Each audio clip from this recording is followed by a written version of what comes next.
Hello everyone, I'm here for the surprise bonus stream. No one saw this coming except for people I told on Discord. I probably should have made a YouTube post. I forgot. Alright, anyway. We have a special stream. It's gonna be top 25 games between myself and Mr. Chicken Fingers himself. He gets mentioned a lot on my stream, but he's never been here until now. I don't think. Have you been here before? On stream? Oh yeah. Really? We've done Peak. Oh, that's true. We've been in Peak together, and we've played probably Dead by Daylight together too, once or twice. Although that's not my stream. That's Whale's stream.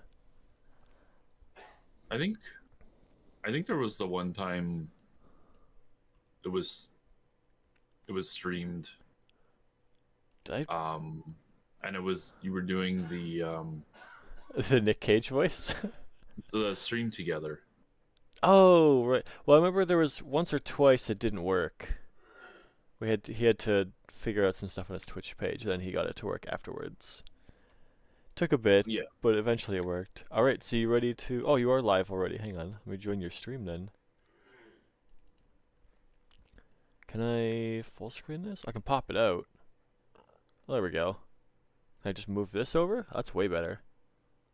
There we go. Full screen that. All right, and then how do I not show participants? That one?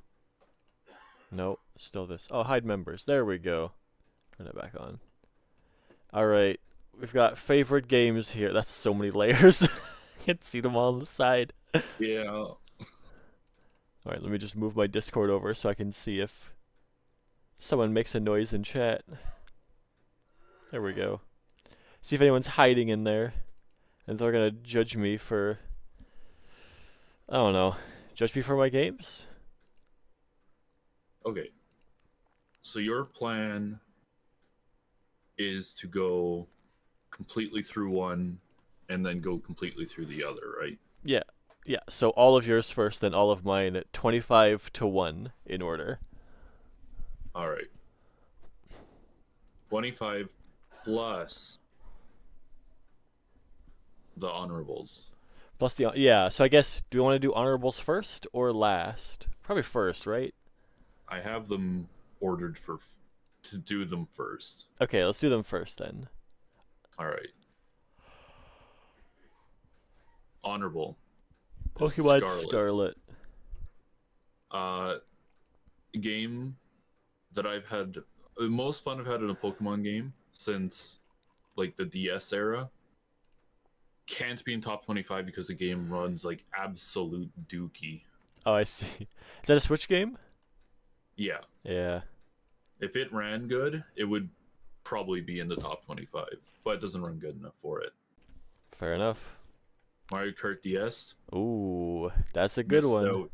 It missed out. It's nostalgic. But it's not better is- than the rest of them. Maybe. Or maybe this is the only Mario Kart on the list. I meant the rest of the games, not Mario Kart. That works. Oh, that's true. I guess you could put a different Mario Kart in there. But in school, play this game every lunch hour. Makes the list. Oh yeah. Leaf Green, Another Pokemon game. one of my favorite Pokemon games, doesn't make top 25. There's just not enough space on top 25. I definitely should have put my honorable mentions on the chart instead of not on the chart. Oh well. Beauty and the Beast Belle's Quest. That's a good game. But it's too old and not good enough of a game to make top 25. But Okay. that's a good game. I That's see. a game me and my sisters would play all the time together. And because it was a Genesis game, so it was a game you can't save. You got to go through the whole game one shot. You die, you got to restart. Oh, one of those like old arcadey games. Okay. So we would have to try and get through it together. Last one, Halo Reach. I love Halo Reach. Can't make top 25. Not enough space. Dude, I cried when Reach. I've never played a Halo game. I've never played a Halo game ever. I barely remember the story of the game. It was just a constant multiplayer mode game. Oh with people yeah. in person. Is it one of those games where like you start multiplayer mode and everyone's on the same level, or is it like unlocks Yeah. and get better? Well, you're on the same level, and it's basically just sandbox mode. Oh, that's you can way like better. You can build structures on the map. But you can take the base map and then make your own structures and stuff, and basically That's- make maps yourself. That's kind of cool. But those are ones that did not make. All right, so The we have our list. honorable mentions over here. Oh, you did that differently on the side. Okay. I put my coverings in the layers. All right, so what, layer 28 first, right at the top, or oh, down here? Number 25. Lego Star Wars: The Complete Saga. Lego Star Wars. See, I didn't even cross my mind for my for like if I was gonna guess, that didn't even cross my mind, and it totally should have, because you talk about it a good amount. Lego Star Wars: The Complete Saga. Perfecto game. I've only ever played Lego Star Wars 2. I've never Well, that's half played the the first game. one. I played half the game, so it's half perfect for me. Mario and Sonic at the Olympic Winter Games. Never played that one either. Whoops. Is it realistically top 25 best games? No. But for me, it's top 25 best games. I see. I play this game all the time at my friend's house with him and his dad. Oh yeah. So it's special to me, therefore in Yeah. my top 25. Even if it's not like quote unquote a good game, it doesn't matter. It can still be on the list. I have a couple games on mine that people are gonna be like, "Why is that on there?" And But if 'cause it it's me. bothers somebody who watches this to see a game that's not good in somebody's top 25, oh boy, we're just getting started. Then I have to say, too bad. Make your own list, and I'll go make fun of you. I probably won't. Animal Crossing Wild World. That's the Animal Crossing I put the most amount of hours in. And my Okay. cousins all had the game, so we would all play it together. Can you like share stuff through other games on that one?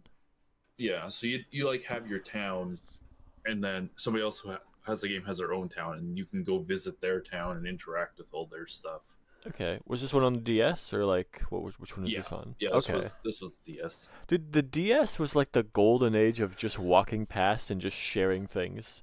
Like, cause with the normal DS you had the wireless function, which is pretty fast, and with the 3DS you had Street Pass, which is just whoop done. Yeah, it's the DS was very, I guess, like community oriented. Yeah. Yeah, I think if the DS had come out like I don't know, 1 or 2 years later, and they had implemented a little bit more into the online segment of it, I think it would have been like even crazier than it already was. It would have went nuts. It would have gone nuts. Grand Theft Auto 5. That one I had thought about that one. I didn't know if you were gonna put it on your list, but I was like, that's a decent guess. We've played a lot of that together. Yeah, Grand Theft Auto 5. I'm surprised. I have about 300 hours on Steam, Wow. but I played that game religiously on the PS3. Oh yeah. So I have 300 hours on Steam. I probably have over 1,000 hours total though. Could you transfer your save over? Like to keep all your Yeah. stuff? Oh, that's good. Yeah. Wait, now I have to go see how many hours I have on that game. I'll just move the Steam thing over. 5? What? Oh, right, because that's the enhanced version. Legacy version I have 450. Okay. So like 455 in total. It was I don't know. For me it was one of those games that was it's only fun with other people, but Oh yeah. it's a background game. So like when I Yeah. had a job, it was kind of fun to just hop on and just do whatever while I was just in the background just talking to people. But now that I don't have a job, I realize that it's just grind. 90 to Yeah. 95% of that game is just grind for money so you can buy this new thing so you can use that to grind for money. Or you could buy shark cards. Yeah, or buy shark cards and skip the grind, which is skipping the game. Don't do that. Don't do Yeah, that. I played all the time with one of my cousins and a mutual friend we met online. Oh yeah. But I mean, it's still a I mean, I guess what do they call that nowadays? Friend slop? One of those games? Nah. No, you wouldn't call it that?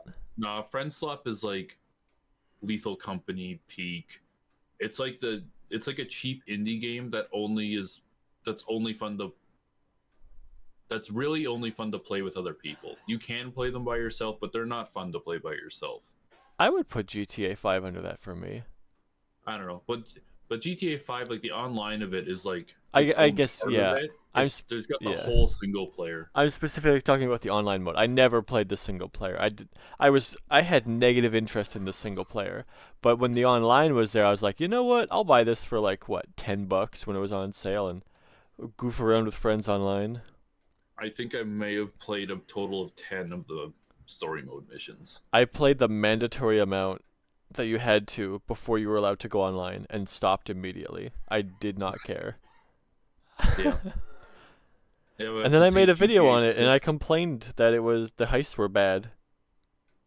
Well, the heist that we did, the Bank first one, bank is heist. awful. It's not It's good. awful. But there are other ones that aren't that bad.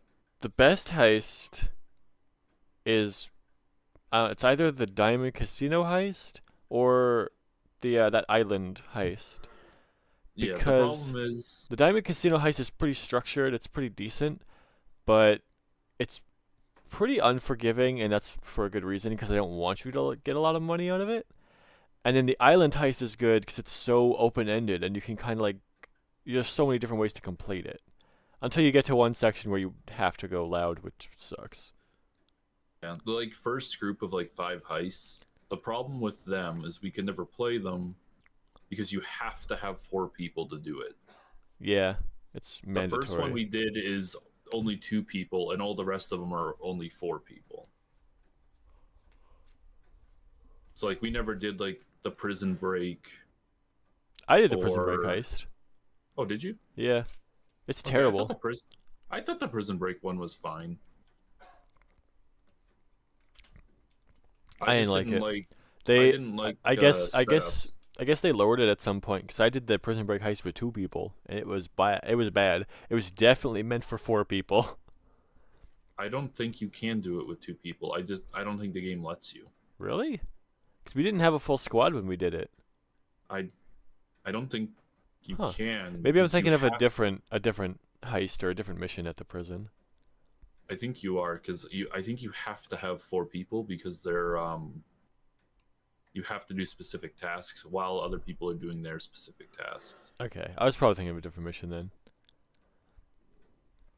All right, what do we have Um, next? XCOM 2, War That of the one I Chosen. was, yeah, that one I was pretty sure was on there. There's not much to say. I'm sure it's on your list too. It's a good game. It is one of the best turn-based strategy games of, I would dare to say, 2 decades. From Yeah.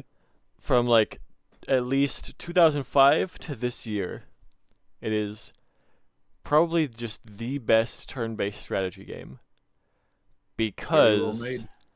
the people who made it clearly care about the XCOM as a franchise, and they are like they're gamer first.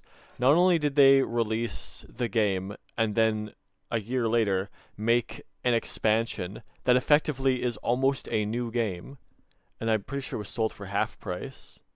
It was sold for either $30 or $40 on release.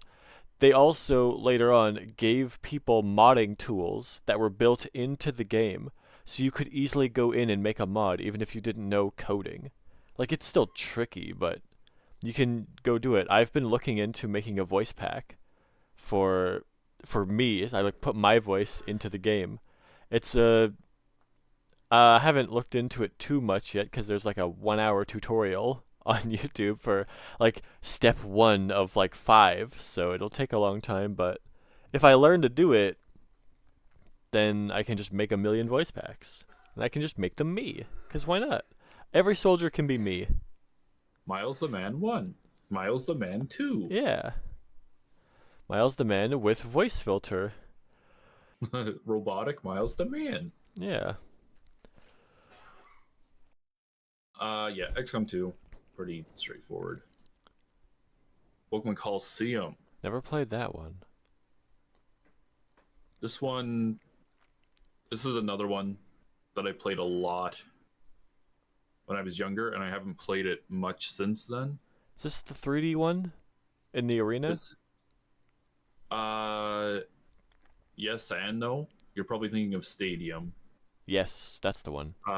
This is a GameCube game, so it is 3D, Okay. but it's like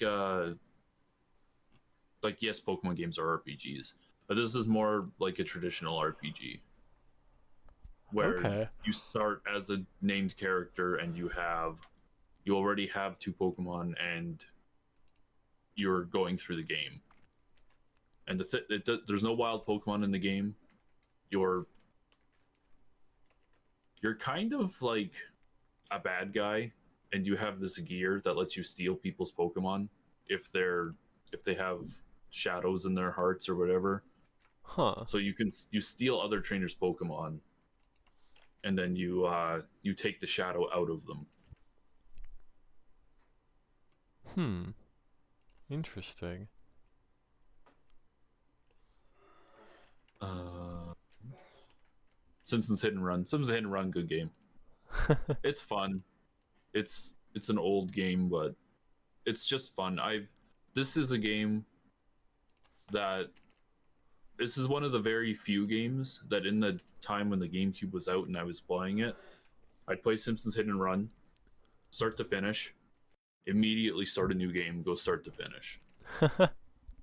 Like start to finish it, and then you just start a new save file, start to finish it over and over again.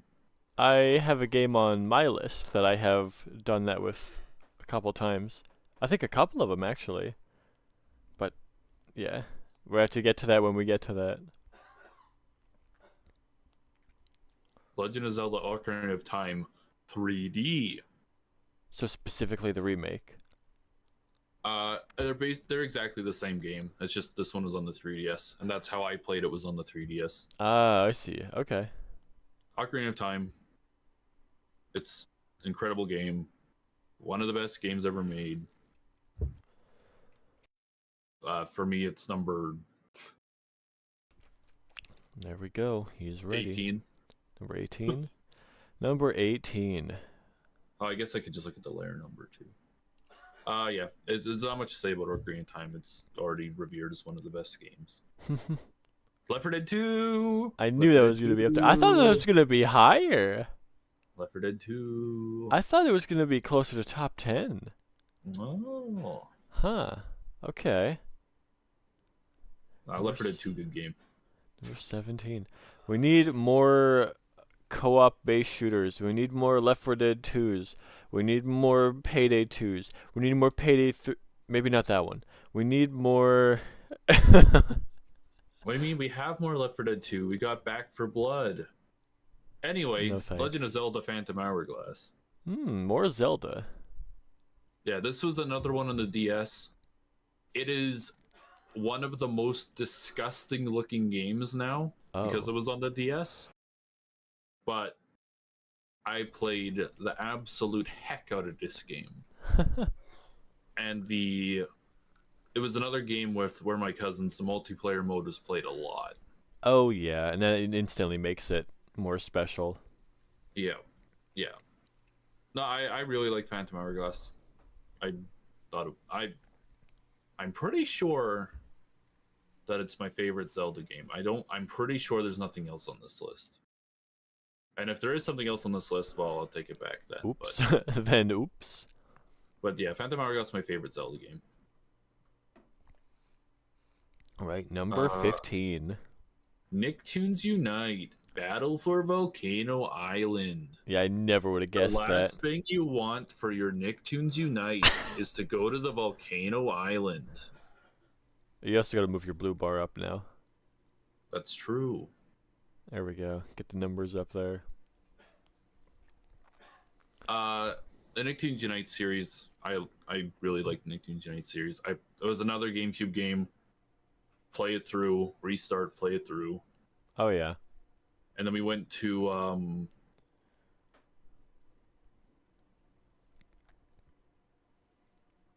I can't remember the name of it now. But basically, go here, rent movie, rent video game, go home, come back in a week, return it. Oh, like a video stop or a game stop or Yeah. Oh yeah, And I one of remember those. I had the first Nicktoons Unite. This is the second one, but I had the first one. They went to one of those stores, and I was looking around at all the games, and I was like, Nicktoons Unite: Battle for Volcano Island. There's a second one. Mom. Mom, Yeah. there's the second one, and I have the first one, but I don't have the second one, and I want to. All right, you can rent the second one. Yes. So what, did you rent it and then immediately go buy it afterward?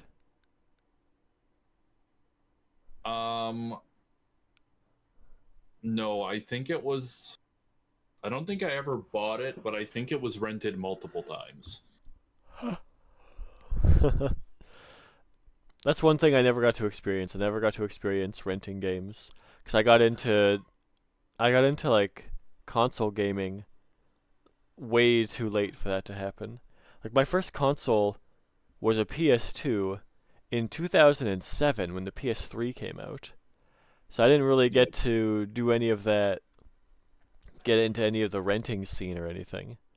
Because I by the don't time I think. got into it, it was already pushed past that, and it was like renting wasn't really a big thing anymore. It was all just buy the game.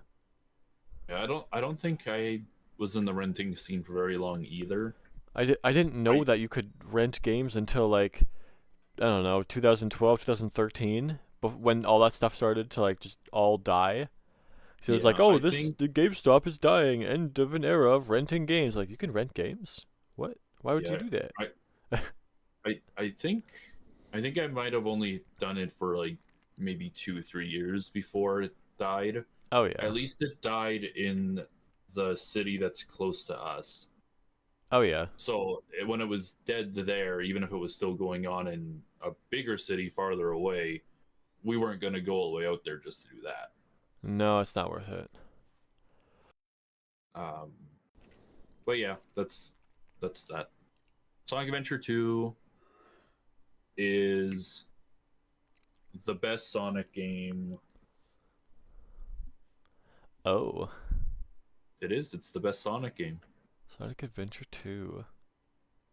I should have seen this coming, but I didn't. Sonic Adventure 2 is the best Sonic game. I don't know.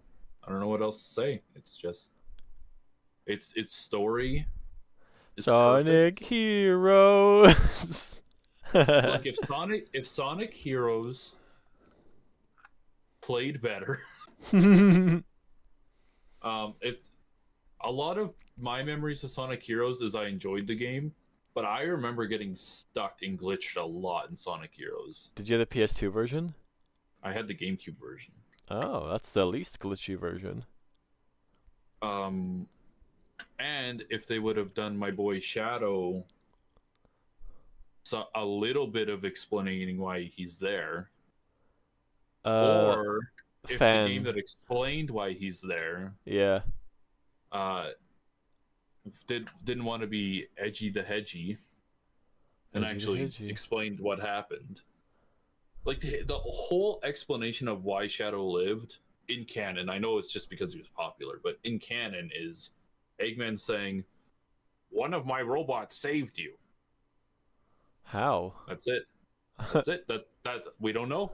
Yeah. Eggman goes, "One of my robots saved you." That's like cool. Yeah.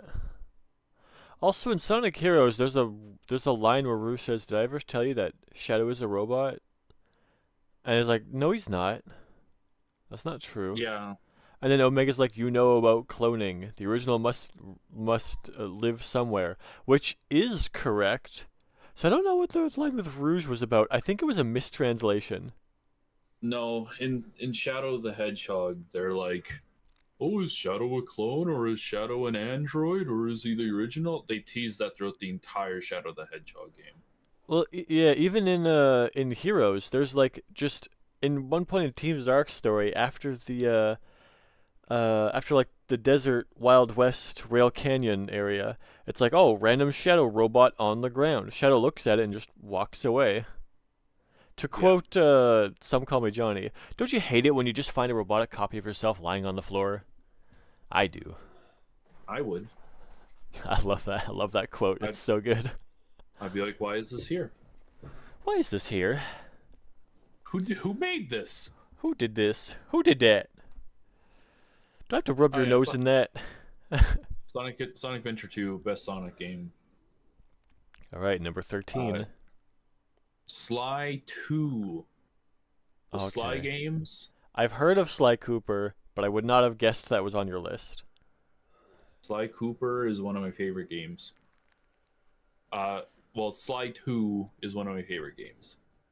Sly 1, Sly 1 has one sounding little issue, but Hmm. it completely makes the game low on my list. So it is not on the top 25 Sly 1. And I'm that is the fact noticing that you don't. noticing a little trend here where What? none of your games are newer than 2016. Uh-oh. Yeah. The newest game you have on this list is XCOM 2 from So 2016. far, so far. Oh no, the last decade has not been kind to you for games. Unless Technically, Scarlet is an honorable mention, and that's a Switch game. Yeah, but it's not in the top 25. Uh, Also, Switch came out in 2016, so it's and that wasn't that a launch title for it? no, Sword and Shield were the launch titles, Right, so that's probably about or they were the 2019. first Pokemon games. So that might be 2019, 2020. Still 5 years. It's been a while. All Hey, right, we're not done yet. all right. What's number 12? Yeah, but Sly One didn't Oh, have a sorry. health bar. Sly One, you get hit once and you're dead, and that's a big Oh, enough thing where I'm like, the game's not as fun to play. oh yeah. But Sly One was more. The game was more about stealth than being an action platformer, and then 2 and 3 were more action platformers and stealth games. Oh yeah. Okay. So they just kind of refined the formula a bit. Yeah. Okay. Pokemon Platinum. Uh-oh. No, this doesn't bode well. It's still an older game. That was like 2004. Pokemon Platinum is the first traditional Pokemon game So on the specifically list. Platinum, not Diamond or Pearl. Well, I I don't remember how much time I put into Diamond, because Diamond was the one I had. Oh yeah. But I know I had over 200 hours in Platinum Okay. in the one save file, and I'm sure so much of that was the Underground. The Underground The, was so under, fun. the Underground is so fun. It made me sad when they just never brought it back ever. What do you mean? It's in Brilliant Diamond, Shining Pearl. Yeah, it's not the Anyway, same. Minecraft. Minecraft. So is this like vanilla Minecraft or modded Minecraft or like I specific mean, mini games or just in general? I've played so much of vanilla and modded. Okay. It's I Minecraft is a game that most people will share this sentiment, but Minecraft is a game where I almost don't want to know how much time I've spent in it. Oh yeah. I just thought it needed to clarify because there's such a big difference between vanilla Minecraft and like modded Minecraft. Like last time we played, we basically made Minecraft into Pokemon. We put Cobblemon in there. Or like the times before that, we had like a bunch of magic or tech mods. So that could easily be three different games. You've got Minecraft, you got Minecraft with magic and tech, and you've got Minecraft with Pokemon. That could easily Yeah, be three different games all shoved into the same thing. but at the end of the day, it's all Minecraft. Always has Also, been. also, Minecraft's still an old game. Yeah, still an old game. 2009, I think. Maybe this one won't be an old game. Brawl, 2007. Uh, yeah, Uh-oh. yeah. You really put Brawl Brawl's that high? Brawl's a really good game. I do. It's my favorite Smash Brothers game, and no one else really likes it because random tripping ruins I the whole mean, game. That's them. I will say, Brawl was made to be a lot easier to play, and I think the ways that they did that weren't great, like the random tripping.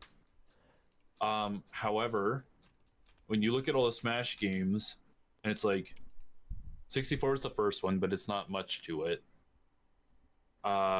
Melee's really good. Um, Smash 4, nobody remembers it because it's so boring. It's just kind of there. And then What about Ultimate Smash is Tour though? Okay, Ultimate. Ultimate's a whole thing on its own. Like that game is just a behemoth of a thing that you Ultimate can't. is like the opposite of Brawl, where they tried to go really hard into it. Because you have so many different new mechanics, including like what parry, where you drop your shield at the last second, and then you get like what 5 frames on your opponent, which is crazy for a casual fighting game. That's what you'd put in like your Street Fighter or your Tekken or your Dragon Ball Fighters or your Blaze Blue. Brawl Brawl could almost make my list on the Subspace Emissary alone. Oh, dude, the Subspace Emissary was so fun.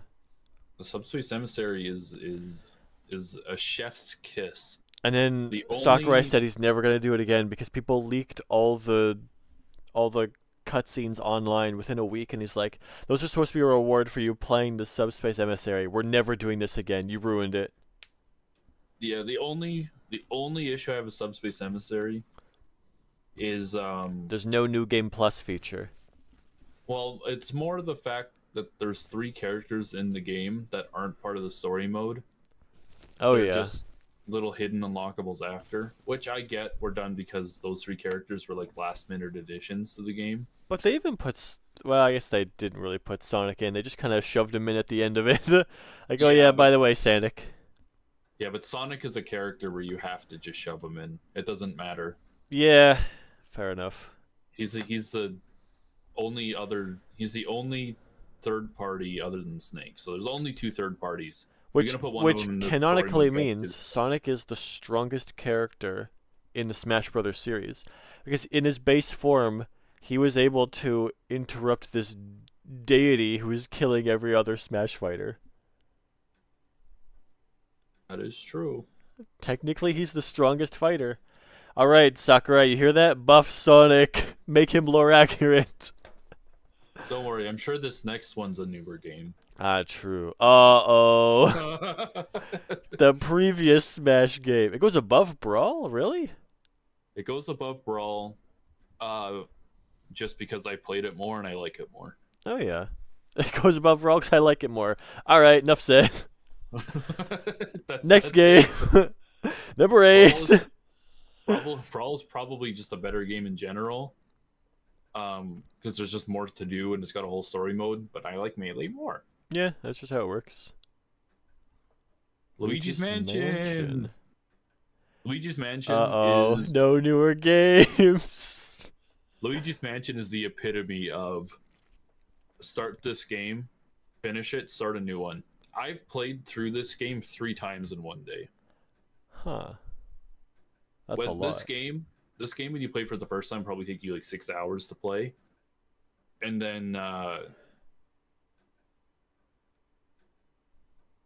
then you can shave it down to 4 once you know what you're doing. Okay. Yeah, Luigi's Mansion. I think Luigi's Mansion is my favorite GameCube game. I don't think I put any other GameCube games above this, which is good for me. With the old games, we're not getting any newer games in here ever. Not having a depressing, there's nothing I like anymore list. No, you gotta. I think in your top 7, you're gonna have Baldur's Gate 3 in there, and that's a really new game. Maybe, I think it's in there. but it's not number 7 because it's Call of Duty Black Ops Zombies. Oh no, another older game. Yeah, Zombies was a game that once I got a PS3, Oh no. that was the after school Oh, every day, with yeah. friends, everyday zombies. And that's all there is to it. I never played the single player. I barely boy. ever played the I only play multiplayer if the other people I'm playing with did not want to play zombies. Zombies time. Sly 3. Oh Sly no, not a newer 3. game. Sly 3. Uh Sly oh. 3's like does the changes I like about Sly 2, but better. But better. I'm you, but better. Walking Dead, the final season. So this is a newer game. Okay. If I had to guess, I think it's like 2018. I'm looking it up. Walking Dead final season? Walking Dead final season game. 2018. 2018. So that's newer. 7 years That's ago. Newer.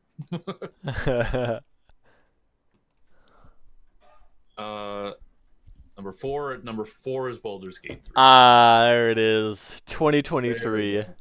We've done it, boys. They're still good games. There's something past 2020 now, There are still some good games out there. and I'm sure the rest of them will be too. Ah, absolutely. Like We're definitely not going to go back in Pokemon time Soul to Silver. uh-oh. 2003. Yeah. Uh-oh. Pokemon Soul Silver has so much content in it. Is that Gen 2? It's the remakes of Gen 2, yeah. So that means you have basically 2 games in one, right? You have like the Gen 2, then the Gen 1 Yeah, afterward?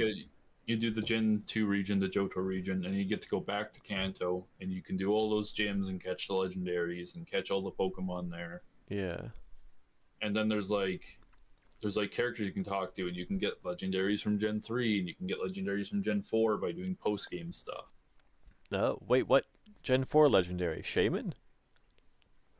No, I think you can get Dialga or Palkia or Garantina. Oh, okay. Yeah, it's got so much post game to it. The only other Pokemon game I've tried other than Pearl is Heart Gold, and I made it maybe halfway through the game and just dropped it. I was like, no thanks. I don't know, Okay, I just couldn't get into it. number 2, Number 2. Fire Emblem Awakening. Oh, it's not number 1. It's not in Fire there. For me, it's such a hard number 1 versus number 2. Oh, like you could almost flip them back and forth depending on the day. I most definitely could. Fire Emblem Awakening is one of the reasons I started talking to my now wife. Oh. So that's a pretty big thing to have it all the way up there. You're just talking about it, and all of a sudden it's like, hey, I know that game. You know the meme of the two people talking, and then the one person like puts their head back, and they're in the middle of the two people. No, I need to look that up. Yeah, it's like a gif of two people talking, and then there's one person that like walks by, and then they hear what they're talking about, and then they kind of back up to listen. Like they walk through them, between them? Um, Let's see.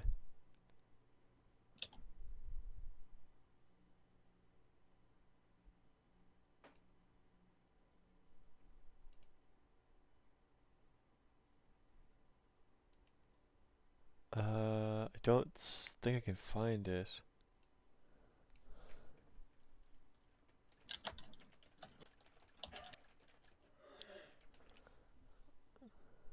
No, here? No. No.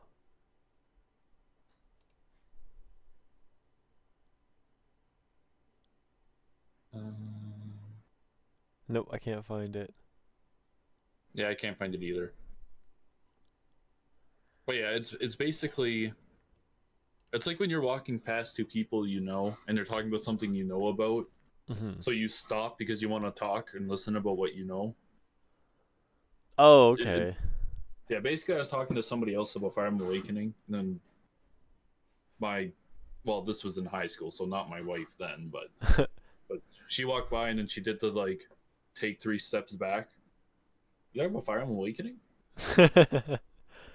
There you go. And that's how we started talking more than acquaintances. Okay. That's kind of cool. And Gaming gets you wives. Do gaming, kids. do gaming. Do Don't do gaming. drugs. Don't do Do game. drugs. Do gaming. You want a Yeah. wife? Do gaming. Be social and talk about it. Anyway, is your top game Fates? Well, and Awakening also, the main theme of that game was our walking down the aisle song. That's right. I didn't recognize it before, but now going back to it, I'm like, wait a minute, yeah, it was. Remembering back to it, it's like now that I've played the game, I know that's crazy. So Awakening is a very very easy switch between 1 and 2. Okay, I don't think Fates is your top game anymore. No, it's not, because it's The Walking Dead, the first Oh Walking yeah, Dead game. yeah. There it is. All right, goodbye, Blue Bar. Go die. It's not your kind of game, And it's not. but Two the Walking walk Deads. I do like season 2, and season 3 is okay because there's 4 of them, and I have 1 and 4. Oh yeah. But Season 1 is a masterpiece of a game. Uh, there are not many games that I play and the game makes me cry.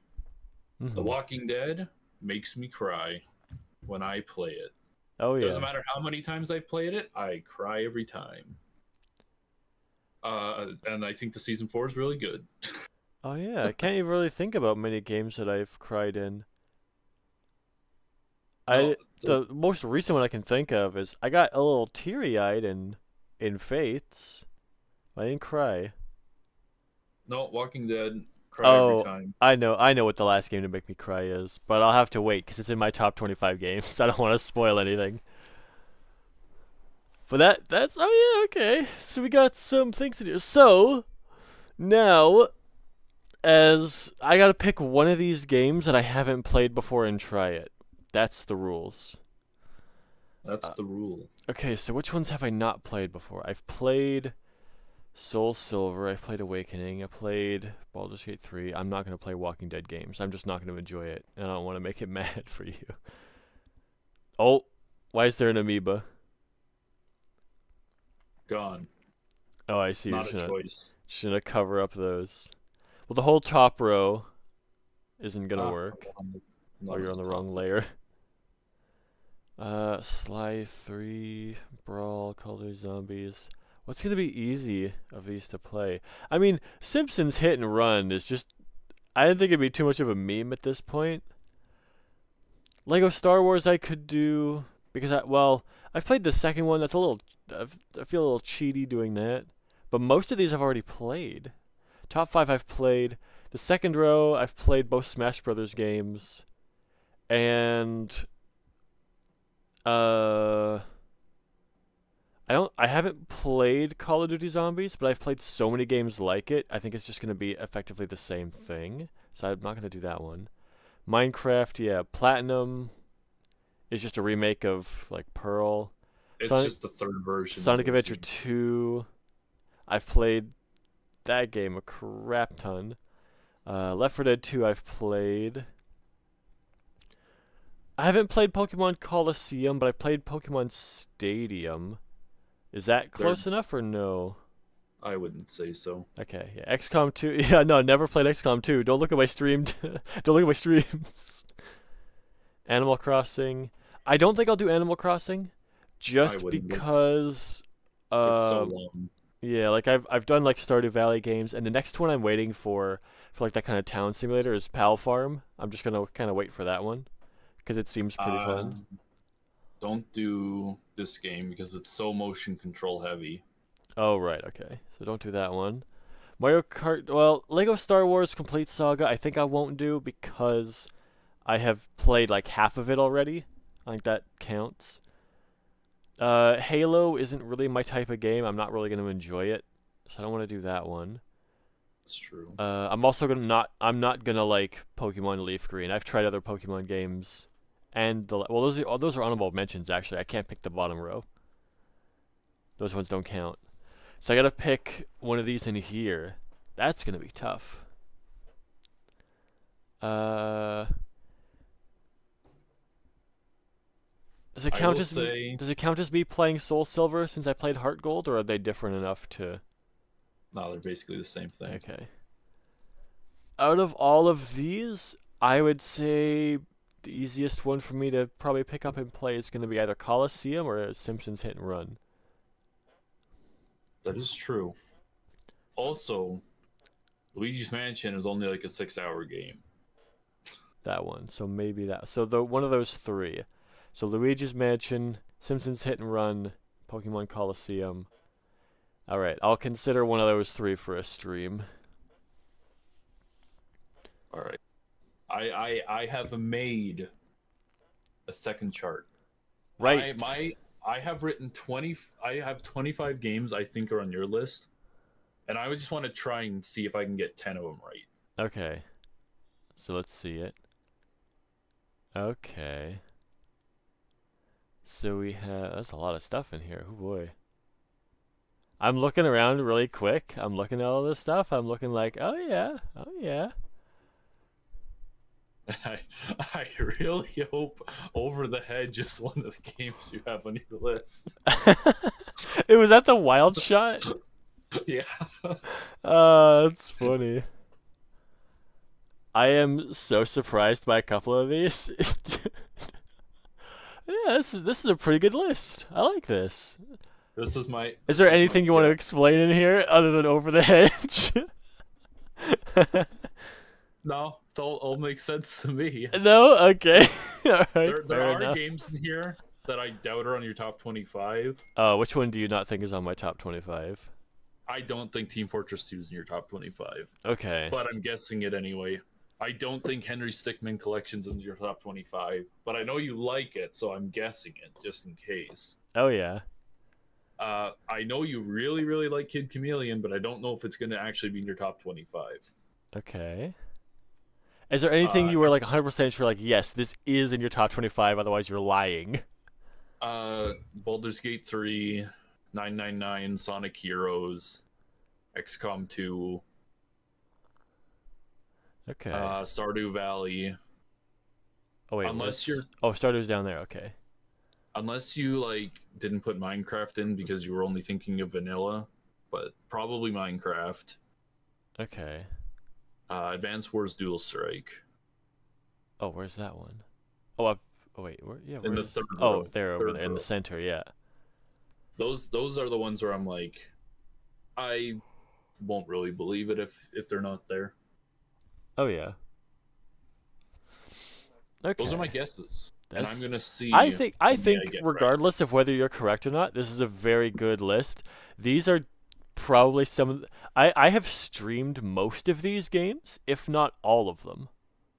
I did- haven't streamed Shadow Dragon. I haven't streamed Payday 2. I haven't streamed Sonic Adventure 2. I haven't streamed Clock Tower. I think I've streamed almost everything else in here. I haven't streamed Over the Hedge. No, I haven't well, not streamed yet. I haven't streamed Worms Armageddon or Henry Stickmin Collection or Team Fortress 2. But I think the rest of these I have streamed. So I've streamed like almost 20 out of 25 of these.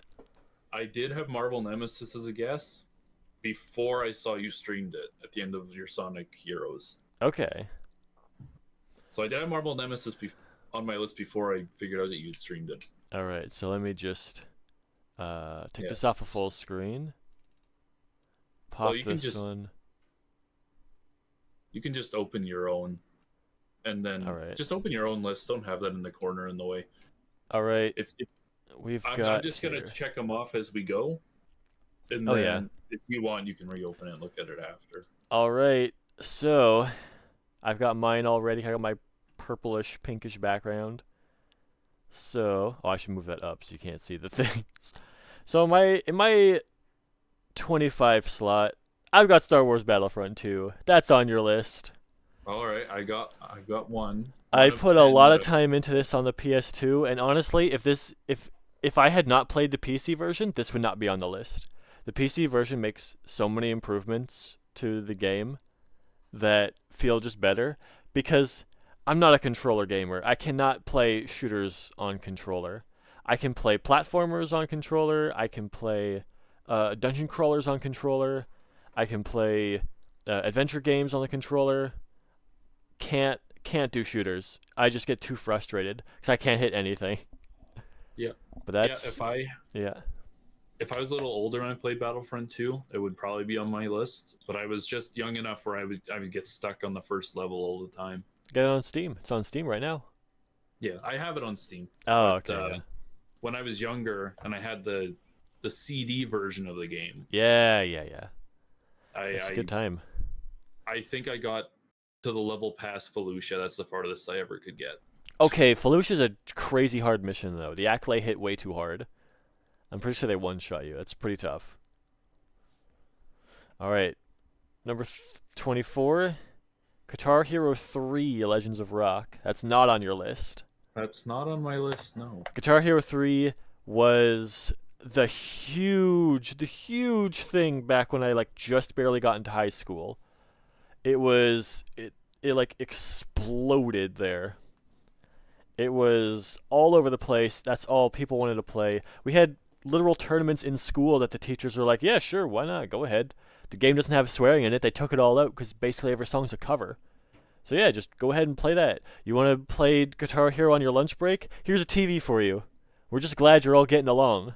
Like, it brought together so many people from different grades to just play the game and have a great time. I don't play it super often. I play a lot more like VR games like Beat Saber for now, but I still occasionally go back to like Guitar Hero 3 and like Dance Dance Revolution. That was my intro to rhythm games, of which I've never recovered. Help. Number 23 is Fate. It says Fate the Complete Adventure, but this is just like Fate 1. It's a dungeon crawler type game, a little like but like a child-friendly version. This game I think I played in, what would that be, like 2005? My dad got a laptop sometime around 2005, 2006 with a bunch of games from Wild Tangent on them, which is a company that I don't think is around anymore. But this was one of the games on there, and being the little computer nerd I figured out on all those games how to get infinite playtime in them.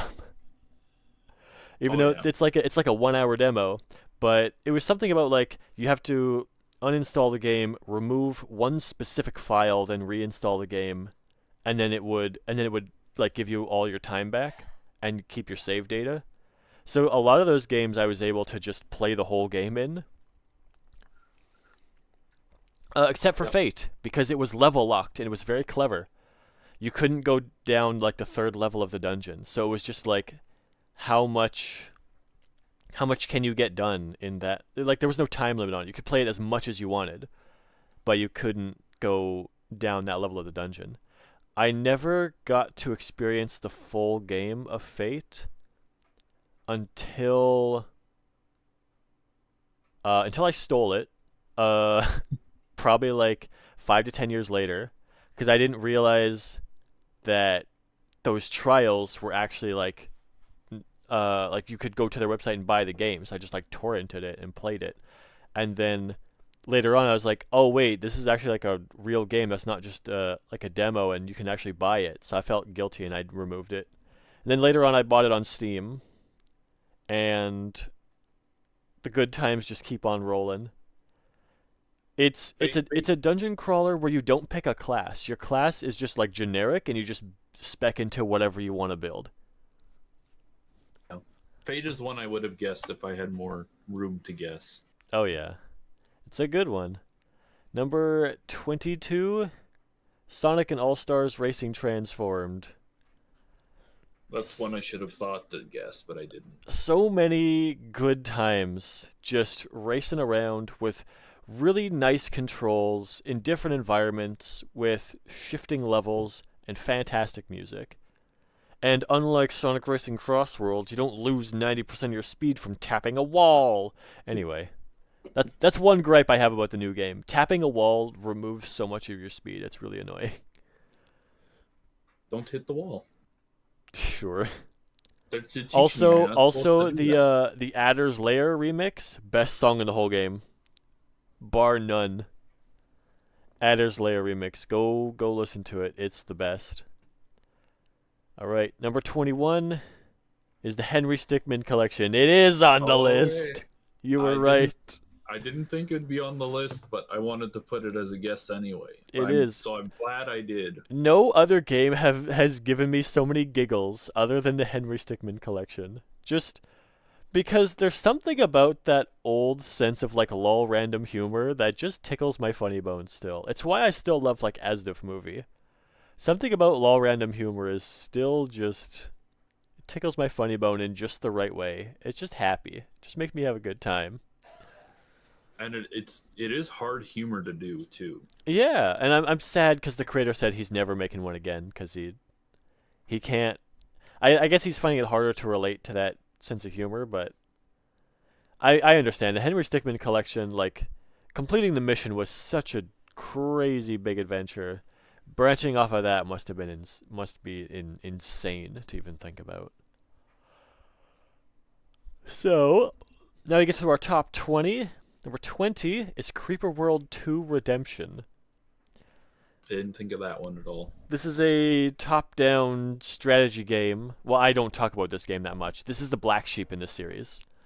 It's a kind of tower defense, base defense game where your enemy is effectively water that just flows and fills up the land and flows onto you, and you have to push it back to keep it away from you.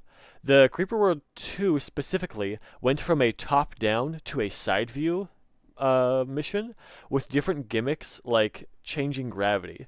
I'm not sure if you can really see it, but in the picture you can see like this blue stuff right up here by like the rocks. Yeah.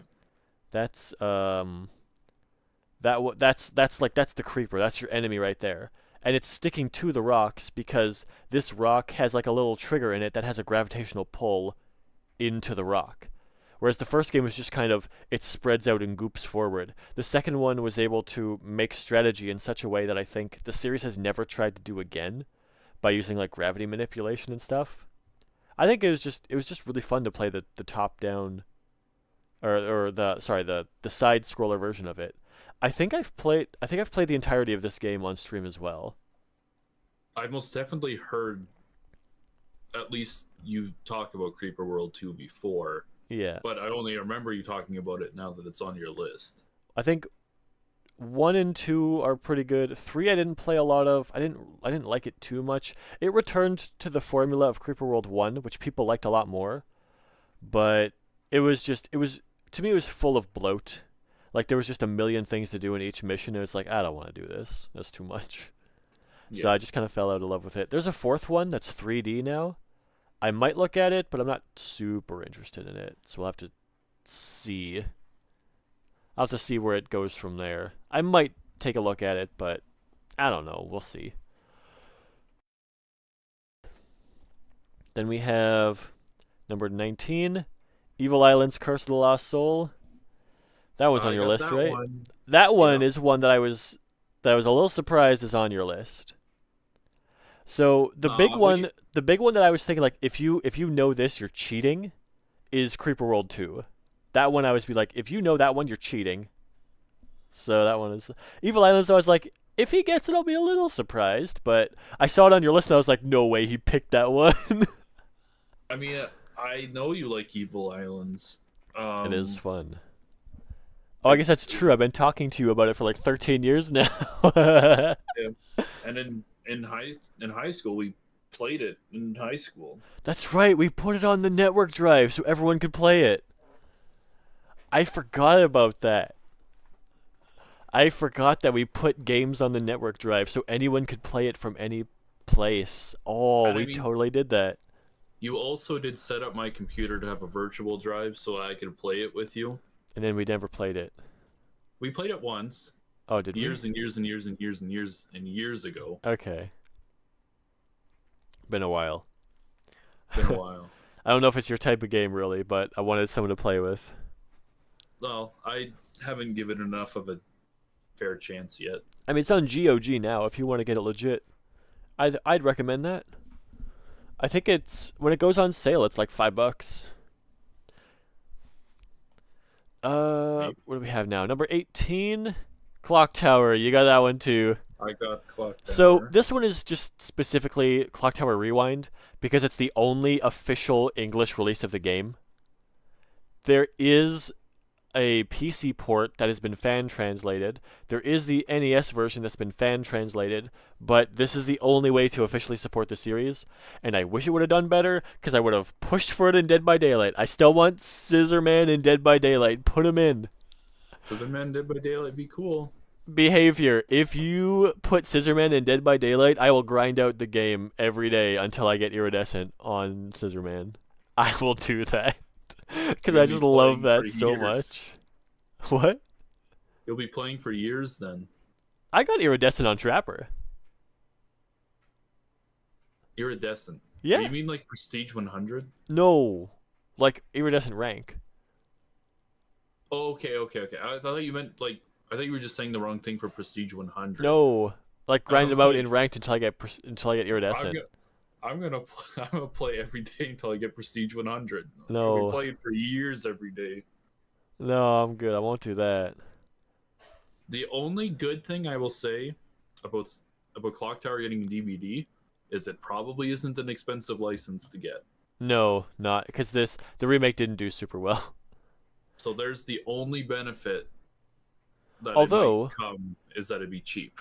I have a little gripe to pick with Way Forward, the people who were behind the Clock Tower remake. How'd you mess this up? It's super easy. Also, how'd you mess up Advance Wars? You did the same thing. Stop touching the games I love. You're They ruining them. only, they only know how to make Shantae. Yeah, go back to Shantae. I don't care about that series. Anyway, number 17, Beat Saber. That's one I should have thought of. So, similar to the Guitar Hero 3, I just love rhythm games. I actually, the other day, tried to. So I got a mod manager set up for Beat Saber so I could put a third person camera so I could stream the game. It doesn't work well, so I actually can't stream it. Rip. It's not a good enough view, and I'd have to put on like invisible barriers or something, or play maps without barriers. Also, I realize a lot of copyrighted music is in that game, so I could get in a lot of trouble if I stream that game. YouTube will probably just take the video down, and Twitch will mute the whole VOD. So you'd have to be there during the live stream to even see it. Well, that's how you make people watch live. Have you tried the Butcher's Delight version of Beat Saber? Meat Saber? Oh no. Is it just, it's not notes flying at you, it's like pork chops, and you just slice it with knives? That'd be kind of funny. We need a mod for that. Unless that's an actual game. I don't think that's a thing, but that'd be funny. We want Meat Saber. Alright. But yeah, it's just fun. Also, that's where a meme came from. One of our friends, you know that we say like her favorite song is Every Time We Touch? That's where that came from. Cuz Oh. I was playing every time we touch in Beat Saber at 50% increased speed, and I was just trying to like get a full combo, and that's where one of our friends known for just taking a bit and running with it, just because she was like, oh, I kind of like this song, and he was like, nope, this is your favorite song now, we're gonna keep playing it. So both of us played it like multiple times. It's like, I don't want you guys to play this song anymore. We kept playing it, and now we've decided it's her favorite song. It is her favorite song. Yeah, see, that's where that bit comes from. It comes from Beat Saber. It's such a good time. All right, number 16, Payday 2. Everyone saw that coming. However, did you see it coming that low on the list? I could see it being that low on the list. Okay. Just because it's a multiplayer first game. I Yep. think your top games are going to be more single player first. Okay. Okay. I think so. So, Like, obviously, there's probably going to be one or two in your Oh. top 10 that are multiplayer here. first, but I think majority will be single player first. That doesn't mean that they don't have multiplayer. Like, I know Baldur's Gate 3 is going to be in your top 5, but I'd call that a single player first game. oh yeah, that makes sense. I mean, I have said that I think Baldur's Gate 3 is best experienced with one or two players. Yeah, because the so much of the game is built around the companion characters, and if you have Yep. 4 players, you don't get them. If you have two players, you both get one, which I think Yeah. is the best. And So, if you really want to just yeah. experience the companion players, the unlimited party mod is the best way to do that because you can do them all in one go. True. But yeah, Payday 2 put so many hours into that game. I've what, 700 hours? Let's see. I have, let's see, Payday 2, 935 hours in Payday 2. So much A time little more than spent, 700. so much time spent just playing that game. We used to play that a lot. It used to be like almost Yeah. every day we'd like hop in and play one or two on Payday 2. I think I've only really played Payday 2 with you. I don't think I've ever played it by myself really, and I have over 200 hours. Yeah. It's a lot of time. I use a mod that increases difficulty per player, and each player can get a companion. That's a cool. Wait, what's that mod called? Wait, that's actually super good. Yeah, you tell me what that mod is, because then we could actually get a bunch of people in and still have them experience the story. That could be good. Tell me. No, just kidding. Tell me. Tell me now. All right, so up to number 15, Chips Challenge, which Chip's challenge Which- is one that I was like, I should take this out because it's not going to be in his top games. He just likes it. can't I'm remember. glad I I didn't can't take remember it off the out. top of my head, but I need to open Baldur's Gate 3. Yeah, all in your own time. All good. All good. Well, open it. I'm just You got making time. a We're only meme. on number 15. Open it. So Chips Challenge was one of those games that when I started the list was at number 10, and it moved Okay. all the way down to 15. I almost put it under Clock Tower. Fine. No, just take your time. Don't worry, the video. You don't have to do that. No, open it. Open Oh. it. Tell us. You have to tell us. Oh, you know what? Yeah, actually, I'm whispering it to Miles, not you. Oh. Okay, here's Oh, all right. You know my what? The video. ego. You know what? I'll let you in on a secret. After you tell me what that mod is, I'm gonna let you in on a secret bit of content that I'm planning. It's a sneak peek only for you. I think you're the only one here. Yeah, there's only 2 people in my chat. One of them is with me in, or 2 people on my Twitch stream. One of them's with me here, and you're in the chat, so you get a sneak peek. Unless people watch the VOD. Don't watch the VOD. If you're watching the VOD, skip that. Skip it. If you're watching the VOD, we'll give you a warning when you have to skip. Yeah, well, I'll give you a warning. Put your fingers in your ears and go la la la la la for like 10 seconds. All right, but yeah, You Chips can do Challenge. that. It's just, it is one of the only puzzle games I've ever managed to not only play, but come back to and 100%. It is one of the only puzzle games that's ever drawn me in enough to just keep coming back again and again and again and again. And I eventually did end up finishing the entire game. Not on stream, but on YouTube videos back in, I think, 2019.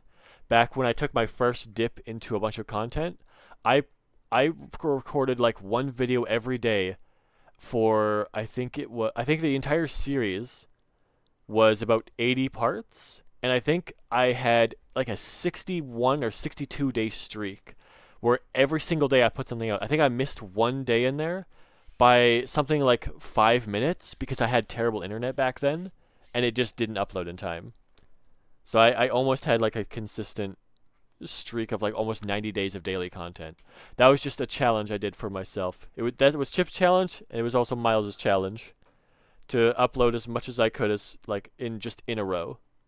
Bars. Bars. All right, number 14, Sid Meier's Pirates. Oh, that's another one I should have thought of. So this is a game that I find myself just like probably like once a year. I go through, I do a playthrough, I put it down. Next year, I go through, I do a playthrough, I put it down. It's one of those games that even though I play it so much, I still just go back to it, and I find myself just like, I want to play this, and I just go through, and it takes over my life for like 2 days, and then I finish it, and I'm done, and I put it down, and I wait for next year to do the same thing. Yeah. It's one of those games where it's kind of like Fate in that way. Like I'll just every year or every like year and a half, I'll just go through, do a playthrough, put it down, type of thing. It's just, I don't know, it's just a well-crafted game, and it just You know what? keeps you coming back. I lied. I wouldn't have guessed Sid Meier's Pirates. I was thinking of Uncharted Waters. That's what I should have been guessing. Not even close. Show me Uncharted Waters. That's probably not even in my top 75. Too grindy. All right, number 13 is Monopoly Tycoon. I think you had that one. I had that one. That one makes sense because I did a whole playthrough on my channel as well. I didn't stream it, but whole playthrough of videos, and I did stream some multiplayer matches. True. So that one is just one of those games that it's, oh, hello, new tab. It's one of those games that was it's like a simple thing to get into, but it's so much deeper when you really get into it. Like I have done theory crafting like private games just to test out how the mechanics in the game work. And I found out some other things that I then spread to the Monopoly Tycoon community. And I've actually been thinking recently of making like a basic tutorial series, because the tutorial in the game is broken. The fan patch actually broke the tutorial because it doesn't allow you to click a certain thing to advance, so some of them are broken and you can't finish them all. And I want to make like a basic tutorial and then like advanced tutorials of advanced tips and tricks of like really niche stuff that you can do and just have fun with. But I don't know if I'm actually going to do that. I don't know if we're actually going to get any views, but I might do it just because I want to, just because it's enjoyable. You get views. You get views for the people who want to learn how to play Monopoly Tycoon. The question is, how many people want to learn how to play Monopoly Tycoon nowadays? Yeah, it's not a lot. Let's Let's see. Oh, you found them. It's actually 2 mods. Okay. Let's just go on to number 12 then. Number 12 is Sid Meier's Civilization 5. Okay. I was surprised you did not have this on your list. I guess for like me and my list, like I put the games when I was younger higher above the games that I like when I'm older. Oh yeah. So maybe I was probably thinking the same thing more for that, where I have like Titan Quest and Evil Islands over Civ 5. Okay. Oh, do you have yours in order? No. Like I put okay. Evil Islands and Titan Quest in my guessing, other than instead of Civ 5 as a guess, because Civ 5 is a better game. Gotcha. Okay. But yeah, Civ 5 is another one of those games. Like I just go back to like I go through phases. Like I go through it, I play it like pretty consistently for like 2 months, then I put it down for a bit, then I play it for like a month, then I put it down for a bit. And right now, I'm in that phase where I play it. I didn't really move it too much in the ranking, but I kept it here because I play it. I think I have more time in it than probably any other game under it on this list, except for maybe Fate. It might have more time. Not on Steam, but like overall of my entire playthroughs, but yeah. I mean, I don't like playing the super good civs. I like playing Byzantium. I know they're bad, but there's something about playing a bad character in a game and doing well with them that just satisfies me. I think it's just the extra challenge in there. Something about playing a bad character or like a low tier and just doing well is satisfying, regardless of what people say. It's just more fun.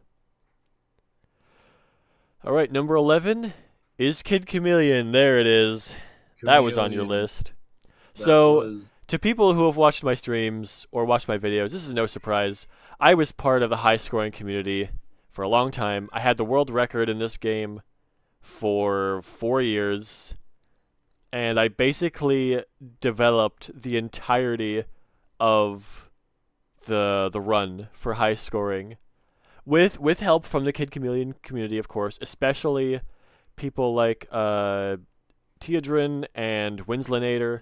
They helped a lot with helping me plot out like a path and getting different things and moving things over. But like I figured out getting like doing min-maxing on specific levels, getting 2 clocks in certain places, doing different pathing. Like the beginning of the game, when you take that Headbutter Berserker helmet through like 20 levels, that was my pathing, because I went through and realized, like I watched my old videos and went, I have him here and I have him here. Can I take him all the way through and get a bunch of more points? And the answer is yes, you can, but it's extremely difficult.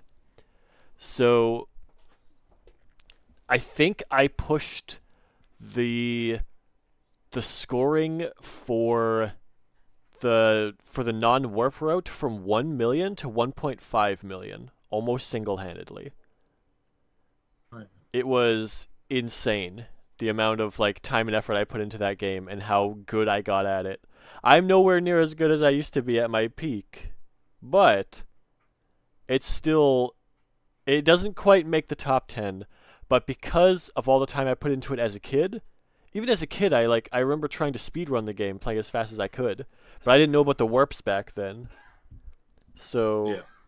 like, I just kept trying, but I still, took that experience from playing as a kid on one of those plug and plays on the TV, got it on Steam, played it here, and just kept going and just took the game to a new level with the help of the community, and it's still fun. Like I can still go back to it and enjoy it, which is why some games aren't on this list. Actually, I didn't do my honorable mentions. I guess I'll do my honorable mentions after, because I forgot about them. That's Whoops. true. I guess I'll do them afterward. So it's like, why isn't this game on there? Oh, it's an honorable mention. Okay.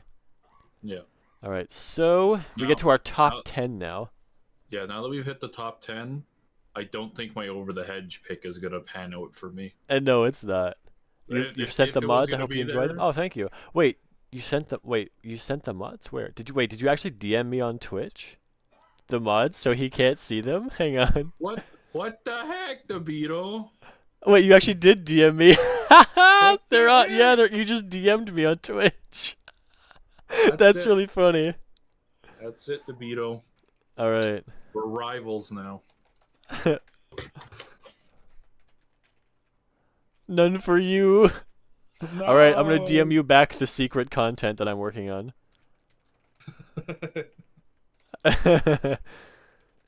Joke's on DeVito. If you're doing multiplayer Baldur's Gate 3, it'd probably be with me anyway.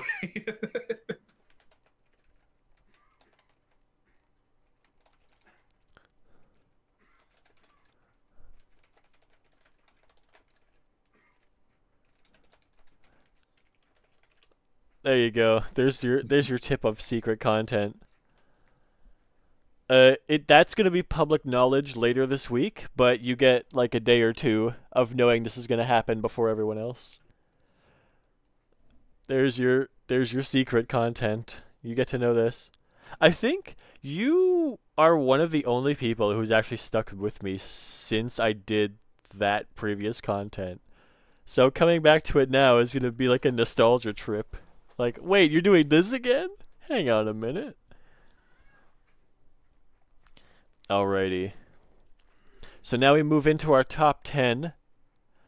Alright, what do you think is number 10?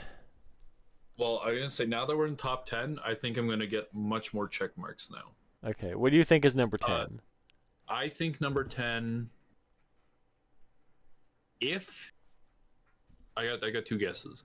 Okay. If Sonic Adventure 2 is in your top 25, I think it's number 10. Okay. If it's not in your list, I think your number 10 could be Titan Quest. Okay. You would be absolutely wrong. It's Minecraft.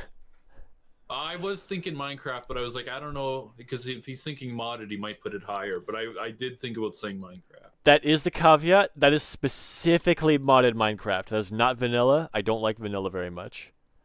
This is specifically modded Minecraft. So that's like your Cobblemon packs, your technology packs, your magic packs, any sort of things like that. That is the caveat with that. This is specifically not vanilla Minecraft. I most definitely hit. I wanted to see if I could get 10. I most definitely hit 10. I'm at 9 right now. That's pretty good. Oh, you definitely have 10 then for sure. I think you might. Actually, I shouldn't say that because people have seen your list. I shouldn't say how many I think you actually have.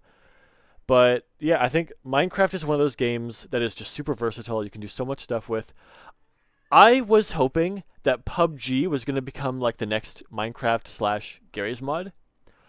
Because when PlayerUnknown originally made the game, he was going to make the game not open source, but open modding tools to the community.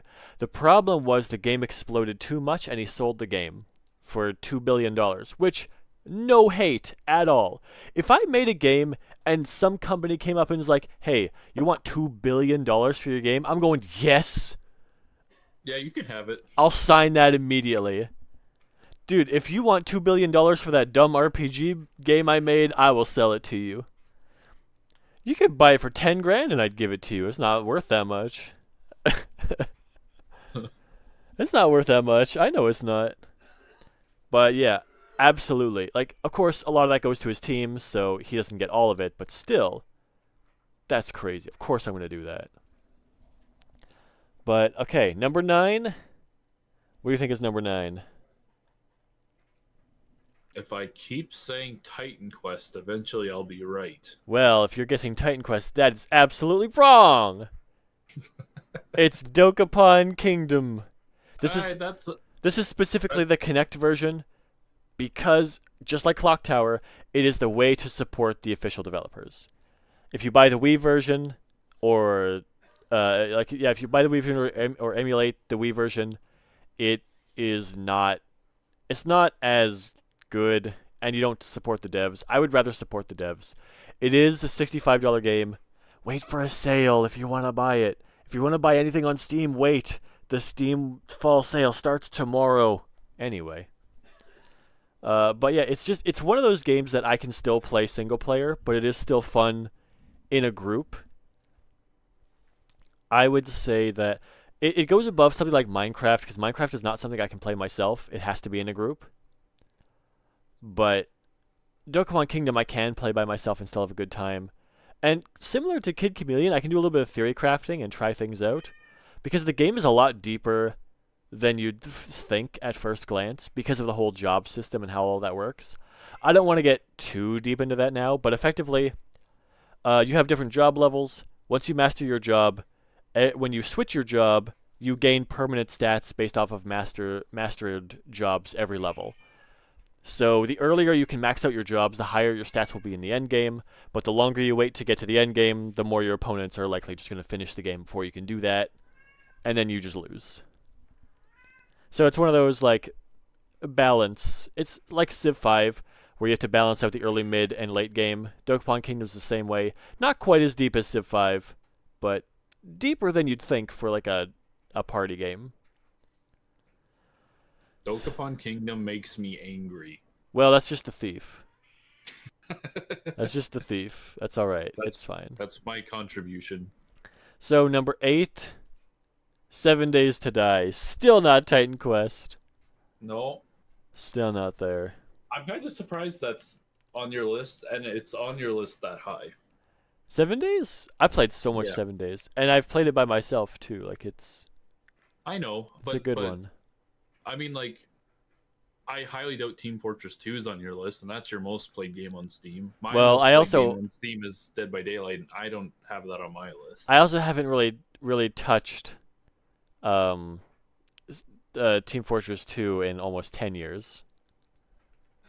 My peak for Team Fortress 2 was 2012, 2013.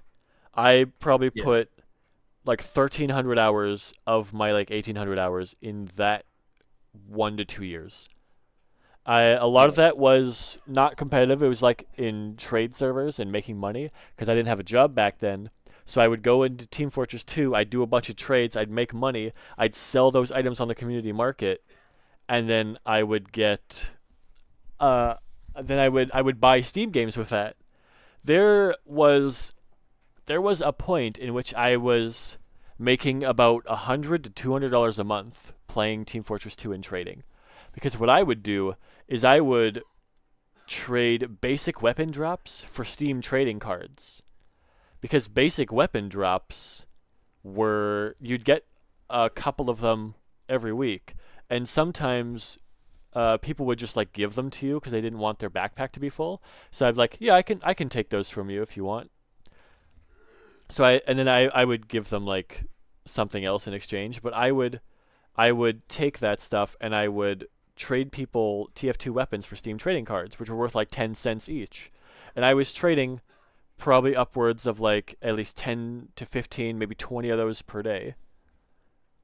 Sometimes even more, where I would just trade in a whole bunch of stuff. Sometimes I would trade up from like quick sellers to get cheaper prices on stuff to buy basic weapons with, to buy trading cards with, so I could sell them and get more money. And it worked. I made a lot of money off of that. But back to 7 Days to Die. It has... While I have started liking it a bit less over time because of all the changes they're making, 7 Days... When we originally made this list, 7 Days to Die was in 4th place. Before they made the environmental changes and locked your progression to environmental. Like, you have to do this environment, then this one, then that one, then that one, then that one. It was 4th place because of all the freedom you have. Now that it's less, I could honestly move 7 Days to Die down to 10th place and not bat an eye. But Yeah. they've started reverting some of those changes, so it hasn't dropped down that far. It's one of those games that has so much potential if the developers just leave it alone. Stop changing all of the mechanics in the game. You've made Yeah. a decent game. All you have to do is sit still, be complacent, give people mod tools, and that game will take off. Yeah. That's it. If you really want to work on it, make a little bit of extra content and optimize the crap out of the game. It'll make it explode. That's what you got to do. Yeah. Stop. They didn't need to change all the Yeah. mechanics. They could have even added just cosmetic. I know isn't the right word, but like the variety of zombies. Oh yeah, they have done Like- that in the most recent update. They've added a couple more, which is Yeah. nice. But even like the basic woman in black dress zombie, just make different. Woman in Well, red like- dress like- zombie. Well, just make like they don't even have to be women, but like just more zombies that are like basic zombies. Just Oh, the- just more variety. You just see different things more often. Yeah. Hmm. That's all. That's the kind of stuff they could have done instead of making it so that you have to move your base to feel like you're doing anything. Yeah. They changed a whole lot of the looting system, and it's just a lot more strict now, unfortunately, because they want to do. It feels like they're moving from an open world survival progression game to closer to like what Pal World has done, where every area has stronger and stronger things, and you move along as you go. The thing is, with Pal World, you have an objective to go to. You have every tower in each area. You have to be careful of which area you go into, because as you go from this area to this area, things are stronger. They're going to hit you. They're going to kill you. You have to be careful.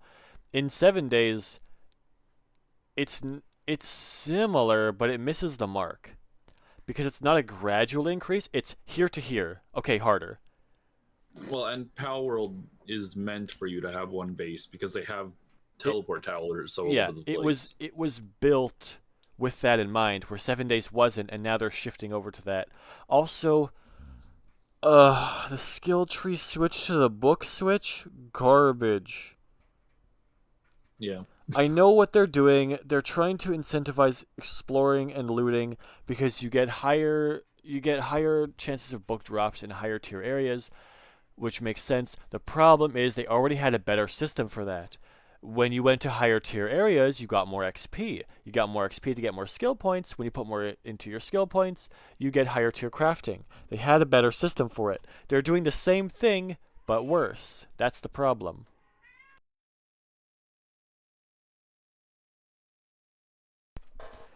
It's frustrating to see them take steps backward with this sort of thing. Because they had a good system, and they wrecked it. But, Yep. oh well. It's not too late. It's not too late. They're reverting some of the changes, which will help. I just hope they do more of it. Their roadmap, also, don't believe their roadmap. It's not going to be done on time. Whatever their roadmap says, add 50% more time to it. So if like, this update's going to take us 6 months, it's going to take them like 9 or 10 months. Always. They're always late. They're always late. Stop giving us deadlines. Just say we're doing this, then this, then this. Don't give us a time limit. Anyway, next. Number 7, XCOM 2 War of the Chosen. Yeah, that's an obvious one. XCOM 2, I have so much time in it. I've done 2 YouTube playthroughs of it. I've done a stream of it as well. I've done countless playthroughs. I have 800 hours in Team Fortress? No, XCOM. XCOM 2, I have 874 hours. I will likely get XCOM 2 up to 1,000 hours by the end of next year. Probably. I'll probably get 120 hours within the next year for this. Because I'm thinking about playing another playthrough again. Maybe not on stream, but maybe just by myself. But we'll see. Although, I would like to do the co-op campaign or the versus campaign at some point. But that's going to be really tricky because of how neither side has, or the Advent side doesn't have Fog of War. So it's going to be really hard to play against for the player. Yeah, the versus one, you just have to never pick anything that uses stealth. Like the Reapers are useless. Like Yeah, because you just have you can't play it with fog. The game completely changes. You can't play with fog of war yeah. for versus. We would It have it just doesn't to. exist. I'd have to get a mod that removes the fog of war, because then both players don't have it, and then it just becomes closer to a Fire Emblem game than an XCOM game, which is a Yeah. huge change. Which is why I kind of don't want to do it, because the stealth is a huge part of XCOM too. Well, it is because the Advent would basically have like that four or whatever pods. It's There'd be no one. reason to not merge them into one and then attack. Yeah. Yep. It's one of those tricky things. But it's one of those games where they built a game, they did it right. You can tell the devs that really cared about the game, and a year later they came out with War of the Chosen, which was an add-on for the game that basically put a second game on top of the first with how much content was in it. You go Yeah. back and you play base XCOM 2 and you tell me that it's not boring anymore after you've played War of the Chosen. It's it's just insane. And they gave us built-in modding tools so people can just make all sorts of things. It is such a labor of love to the turn-based strategy community. And if they ever make a Fire Emblem game on the same level of XCOM 2, that'll be the next game in my top 25 games. But they're not going to, because they're Nintendo and they'll never do any sort of modding tools, open source, anything like that. It damages our brand, because people can put boobies in our game. Anyway, It's true. yep. Number 6. Sonic Heroes. That's on your list, 100%. Sonic Heroes. I this game was higher before I played it on stream. Before I ruined it for myself for going for 100%. Nintendo's going a bit nutty recently, but it kind of feels like that everywhere now. Yeah, Sega's been cracking down a little bit on stuff. They recently made a big mistake where they accidentally gave away a bunch of hardware and then went after the guy who they gave it to. They settled out of court, and I think the guy got paid, like got some of his money back, because he bought it from Sega when they threw it out. Because it was just a bunch of garbage. They were moving offices and didn't want it. Then they realized, oh, we gave this away, and Nintendo wants it back, so we have to go talk to this guy. So originally they just came and took it back, and then he's like, I bought this. Like, what's going on here?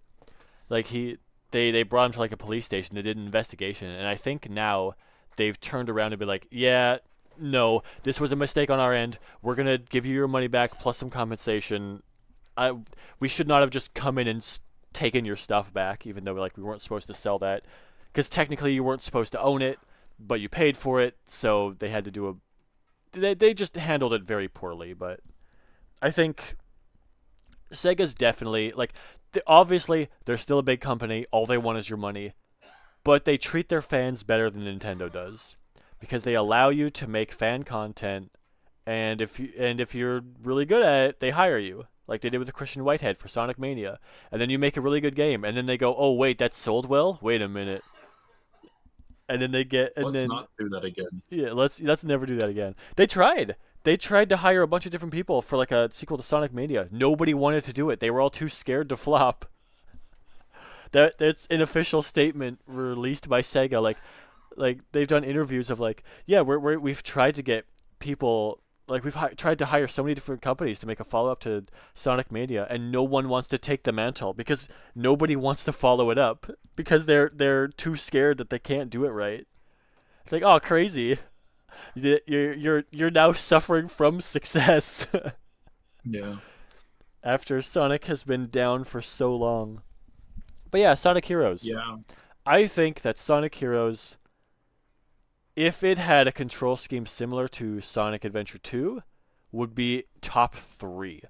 The problem with Sonic Heroes is it's too buggy, the controls are too loose, and it's too repetitive. However, it still holds a special place in my heart for being, I think, the first Sonic game I've ever played, maybe the second. I think I played the Sonic 1 on the Genesis maybe a year or two before this on an actual Sega Genesis at my uncle's house. And then I think I played Sonic Heroes a couple years later at my cousin's house. I think. But I just immediately fell in love with it. The art style, the music, the characters. Instantly. Sega re-released this game so I can stop using a Wii or GameCube emulator to play it. I bought it twice on the PS2, so I don't feel bad, but I know there's a PC roller version. Re-release that. Give it to me. I want to buy it. Give it. Give it. Give it. Give it. Yeah. Sega. If Sonic Heroes had a Chow Garden, whoo, I'd skyrocketed up to maybe first place. Probably not. Maybe third or second. Actually, no. Probably not. The top 5 is really stiff competition, so it might go up to number 5, actually. Now that I remember what's in my top 5. Yeah, now that Sonic Heroes is here, Sonic Adventure 2 is not on here. It is not. No. You are correct. Spoilers. I remember the gardens from the Sonic games. I love that one. Yeah, Sonic Adventure 2. If you want Sonic Adventure 2 Battles on Steam, you can get the Chow Garden in it. Wait till tomorrow to buy it, though, I think, because I think it's going to go on sale tomorrow. Sonic Adventure 1's also on Steam. I'm pretty sure that also has a Chow Garden. Oh, there you go. You got 2 of them. So you can have double Chow. Double Chow Garden. I'm pretty sure it has a Chow Garden, but the Adventure 2 one there is more to it for sure. Okay. Then top 5. Here we go. What do you think is number 5 here? Okay, so your top 5 is going to be, and this isn't in order, but it's gonna be Baldur's Gate 3. Okay. 999. Okay. Stardew. Okay. I think Titan Quest is gonna be in there. Okay. And none of the other games I have on here I think are top 5. Except maybe Hades. Okay. So Baldur's Gate 3, 999, Stardew Valley. No, Titan Quest Advance Wars. Not Hades, Advance Wars. Okay, so Baldur's Gate 3, 999, Advance Wars. Titan Quest, Stardew Valley. Titan Quest, Stardew Valley. Okay. And if I had to guess number 5, I would guess that it is Titan Quest. Number 5, Stardew Valley. Stardew Valley. Stardew Valley. I was never into these type of games. Like, I saw Harvest Moon. I saw all these, like, collectathon games where it's just a chill farming simulator. And I thought, whatever. That's boring. There's no Sonic in here. Where's my blast processing? There's no puzzles in here. There's no shooting in here. There's no strategy in here. What is this garbage game? Then I was like, oh, Stardew Valley's got multiplayer. You know what? It looks like a fun little cute game. Let's give it a shot. Why not? And you know what happened after that? Whole bunch of hours. He's going to check. 843 hours. I gotta zoom in on that. Hang on. There you go. Right down there. 843 hours. Yeah, there we go. It's there. There we go. There we go. However, I do have to stress that half of those hours are from modded playthroughs. So similar to like Minecraft, modded playthroughs are a big part of why Stardew Valley is so far up there. Specifically things like canon-friendly dialogue expansion and individual character expansions. So good. They flush out the game so much. It's just Stardew Valley to me is what Minecraft is to like single player. Minecraft multiplayer and Stardew Valley single player are hit the same niche for me of like that build, survive, craft, but Stardew Valley hits it better because I like the characterizations more, and I think the modding community is, I don't know, it feels almost less soulless. Like, it's people having fun, not people doing it for money. It's people like, hey, I want to put this in here. Bam, done. Hey, I want to put this in here. Oh, what if we did this? Oh, what if we did that? Type of thing. There's a Baldur's Gate 3 mod for Stardew Valley, and it's insane. I haven't even begun to dive into it. But I want to at some point. And at some point, I will. and I'll probably really like it. But that's for another time. We'll see how that goes. All right, what's your guess for number 4? I'm not saying Titan Quest for the 8th time. Okay. I'm going to guess 999. All right, number 4 is 999. He got it. You gotta also unzoom yourself. I gotta unzoom myself. I forgore. Where is it? There it is. There it is. Okay. 999. He got it right. Um, I can't really talk too much about this game because it is all about the story and I don't want to spoil it. However, if you want to get this game, it's on Steam. It's called Zero Escape. if this game is on sale tomorrow, I'll probably buy it. Let me go. I think it's called Zero Escape: The Nonary Games, Yeah. or is it Zero Time Dilemma? It's Nonary, whatever you said. Zero Escape. Wait. Yeah, Zero Time Dilemma is a different one. Oh, why can't I see it by its Steam list? Oh, I put it in Heart Games. That's why. Yeah, Zero Escape: The Nonary Games. That's this one specifically. So, I played this one on the DS. And it's rated M. It's one of 9 games for the DS rated M. This game was one of the only games ever that has made me cry playing it. That's how good this game is. I think this game is best experienced on legitimate hardware. I say that not as an emulator. On legitimate hardware, like on an actual DS. I think because it was built for the DS in mind, and based on different story events that happen in the game, it is better if you played on the DS than if you played on PC. Like, if you want, I will lend you my DS flash cart to play the game. I think you should play on the DS first. Maybe. It's a lot better if you played on an actual DS. But I want to talk about the game, but I can't say anything about it because I don't want to spoil anything in the game, because it is one of those games where you need to play it first and then don't spoil it and then talk about it. Yeah. Afterward. No, I most definitely do want to play the game. I don't know if I'm gonna play it on a DS because it depends how I want to play it. Yeah. Definitely more comfortable on your computer, but the DS has there is a plot twist that only works on original hardware as intended. It falls flat if you play it on anything else. I cannot go into any more detail than that. Yeah. Yeah. I'm just thinking, like, if I were to record or stream or whatever that game, oh yeah, I can't do it on the DS. I would not. Don't, because people are going to spoil it for you if you stream it. Play it alone first.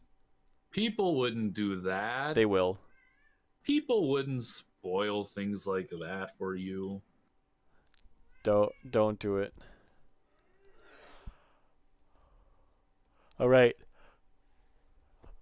Number 3. What do you think is number 3?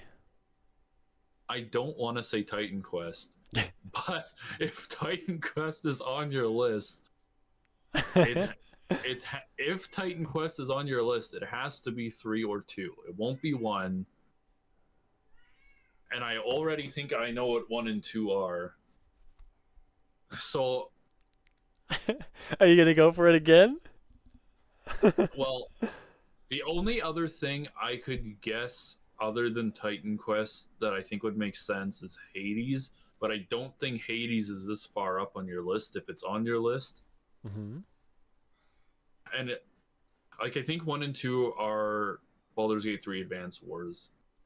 Number 3 could be Advance Wars, but I think it's number 2. I think your number 3 has to be Titan Quest. All right, number 3 is Baldur's Gate 3. Oh, really? I thought your Baldur's Gate 3 could have been number 1. I was thinking about it as I did yesterday. It only moved down yesterday because as I play it more, I have found that there's more about the game that I dislike. For example, all of Asterion. Um, but no, it's I I have realized that the game is it's a similar problem I have with Fire Emblem, where the game is a little bit too protagonist centric. I know it's meant to be. I know that's how D&D campaigns are, but I would like it if the game focused a little bit more on not you. Because like when I play D&D, I like learning about like the intrigue of the country, the politics, talking to the king, King Ben. That's an inside joke no one's gonna get. But King Ben, he was my favorite NPC. He was a guy that we talked to like I don't know 10 times total throughout that whole campaign. But I kept bringing us back to him because he was my favorite. I really liked talking to him. I liked the different characters. I liked the world building. I liked it when the story wasn't just focused on us. And Yeah. with Baldur's Gate 3, I think that chapter 1 is pretty good at that. Is pretty good at like cuz chapter 1 the story is about the goblins versus the tieflings. It's not about you. It's about the goblins, the tieflings, the grove, which is good. Chapter 2 is about the shadow curse. It's about this area of the world. I still think it's the worst chapter, but it's a better story writing piece than I think chapter 3. Chapter 3 is you're in Baldur's Gate and the story is all about you. It's only you. It shifts entirely from being about the world, the area, the land to only you matter. You have to do this, save the world. And that's why it's fallen down a little bit, because I don't like that crazy shift of storytelling from the characters, the world, the people, everyone else. You, game over. I don't like that crazy shift. That bothers me a bit. And also the community gets on my nerves. The Baldur's Gate 3 community, I'm not a fan of. I cannot tell you how many times I was playing Baldur's Gate 3 in my honor mode run, and I had people pop in and say, "You're playing it wrong. You're playing it wrong. You have to do this. You're not doing that right." It's like, dude, go away. It's working. I am allowed to beat honor mode with 2 clerics. I can do it. You do not have to optimize for honor mode. Get good. Like, I'm winning. I am winning. You could play honor mode with 4 clerics and win. You just have to be really good at the game and know D&D. I'm not crazy good at the game, but I know D&D really well. And I can play basically whatever I want and do it. Yeah, get good, exactly. Honor mode is getting good. I'm not going to get good by copying everyone else and doing exactly as they say. It's not going to work. That's not my playstyle. What's my playstyle? Spirit Guardians run around like a chicken with its head cut off. I win. And it works. It's funny. What's my way to do it? Take one character, make them a life cleric, give them all the stat boosting items so they'll never fail like spell saves, and then they just become a beast that nobody can stop. And they can't kill your other party members because they're a life cleric. Boom, instant burst heal of 30 for everybody. Welcome to my party. It works until you fight an enemy who, when dies, explodes and spawns another thing that explodes. And then when that dies, it spawns another thing that explodes. And then when it dies, it spawns another thing that explodes. That's a good YouTube short, though. It was good content. It was. Bone chill. Bone chill. That's true. You can do bone chill. However, counterpoint. I'm standing in front of you with Spirit Guardians. You're taking 4d8 damage every turn. I don't care. Also, my armor class is 22. I don't care. You can still hit me. But with someone with full armor, a mace, and a shield in your face with Spirit Guardians with 22 armor class, you're gonna be wishing you're anywhere else but in front of me right now. If you don't have Misty Step, you're in trouble. However, Bone Chill, good counter. Is a good counter. There are some enemies with Bone Chill. but generally it's not too bad. All right. All right. Show me Titan Quest. Number 2. Are you guessing Titan Quest for number 2? Show me Titan Quest. Number If 2. this isn't Titan Quest, it's not on your list. Advance Wars Dual Strike. I thought that would be number 1. Advance Wars Dual Strike is I number thought that'd 2. be number 1. Uh-uh. Titan Quest can't be number 1, but I don't know what else number 1 would be. I agree with the community over optimizing and exclusively following the meta, but I think with a hero fantasy game, it's kind of inevitable for the story to revolve around the main characters more and more as it goes on, especially with character growth. I know it's normal, I just don't like it. I know it's still pretty good storytelling.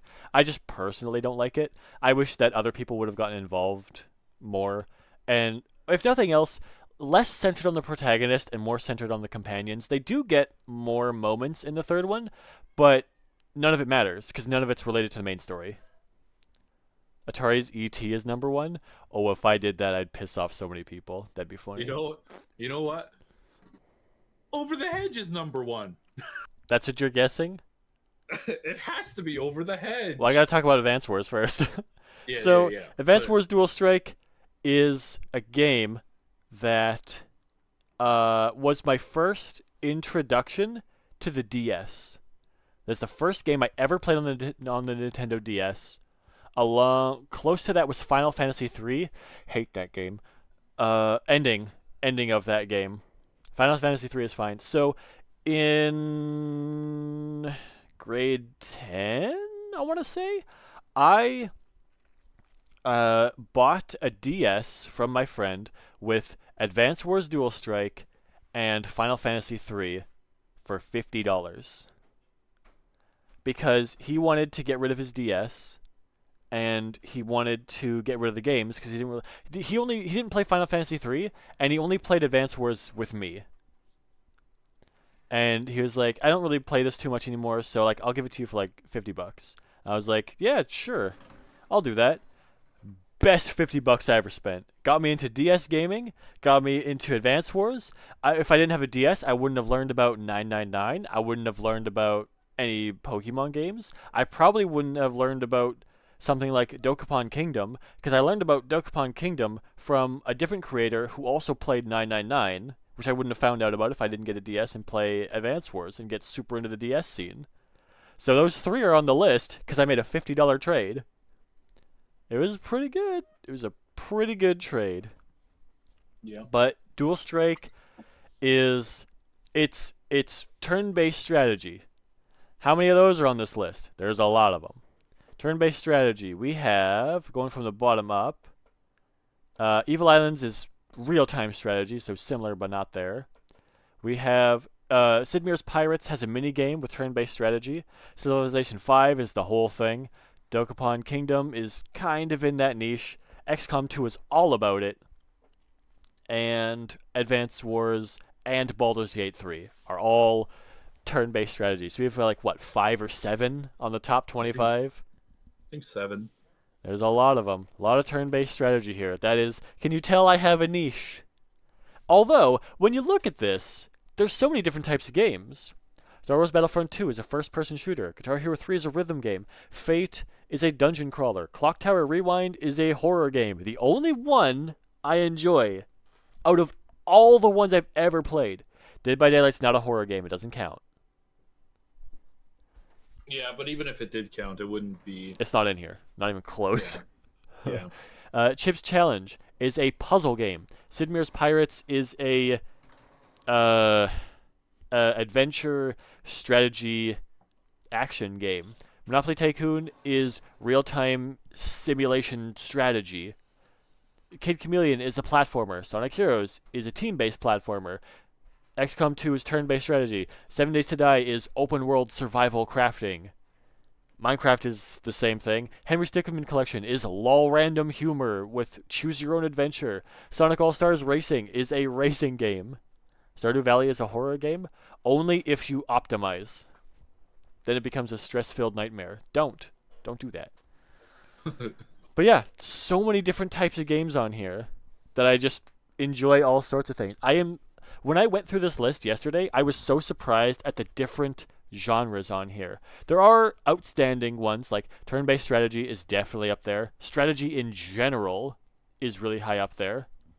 Yep. And there was more adventure games than I thought were going to be on here. Fate is an adventure game. Clock Tower is arguably an adventure game because you have to explore the house and like figure out how everything goes. Sid Meier's Pirates is an adventure game. You have Minecraft is an adventure game. 7 Days to Die is kind of an adventure game. Sonic Heroes is an adventure game. There's so many different things on here that just cross over into other things. It's a good time. But number one. Number one. What do you think it is? Okay, number one has to be Titan Quest, unless Marvel Nemesis is that nostalgic to you, which I don't think it is. But my official guess, Over the Hedge for PS2. Let's show me Over the Hedge PS2. Surviving Mars. Oh.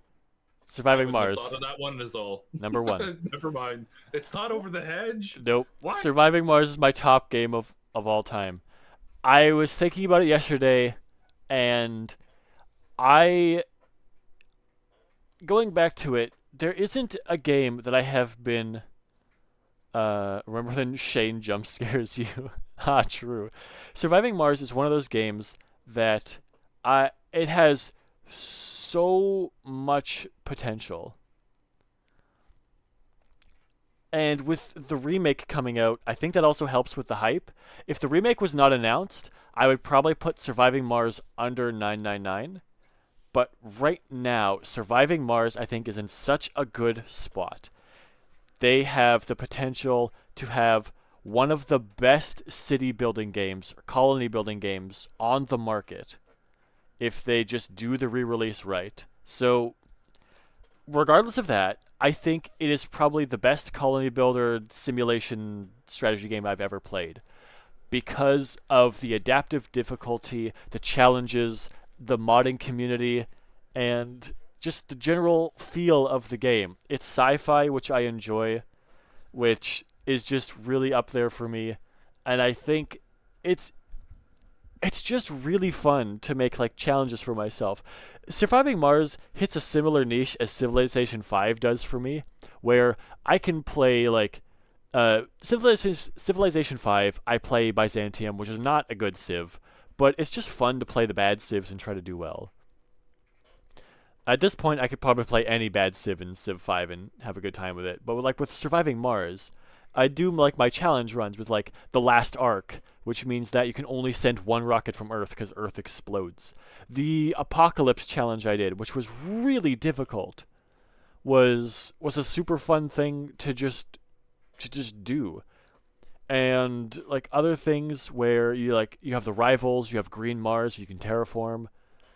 I think if Surviving Mars brings in multiplayer for the remake, it is going to stay at my top of my list for probably 5 to 10 years, depending on how good it is. I enjoyed that game so much, and if it had multiplayer to make it even better, I think that it could just be one of the best games I've ever played of all time. It is. I think it is the absolute peak for a colony builder game. I haven't played nothing even close to it. There are games with more depth, sure. There are games that look better, sure. But nothing hits the niche for me quite as well as Surviving Mars. And with these top 4 games, especially the top 4, I struggled for probably about an hour or two just what order to put them in. So on a different day, I could probably put Advance Wars above Surviving Mars, or Baldur's Gate above Advance Wars, or 999 above Baldur's Gate, depending on the day. But overall, I think this is about where I would put things. I might put Advance Wars above Surviving Mars. The 1 and 2 slots are so extremely close, I could flip back and forth on them. I'm very surprised Titan Quest isn't on your list. I struggle with that one too. If I were to put Titan Quest on the list, I was going to put it above Guitar Hero 3 and take Battlefront off. However, I don't feel like it'd be fair to take Battlefront off because Battlefront 2 is what got me into the shooter genre to begin with. Yeah. That is the only Battlefront 2 is the only reason 7 Days to Die is up there. It's the only reason I really enjoy playing games like TF2, Overwatch 2, Marvel Rivals. It's the only reason I ever got into the shooter genre. That and Tribes Aerial Assault, but Tribes plays a lot more like Halo, people say. I've never played Halo, so I wouldn't know. But Battlefront 2 is what really got me into it. And that's why I think it would go above Titan Quest. Because Titan Quest didn't get me into the dungeon crawler genre. That was Fate, and Fate's on the list.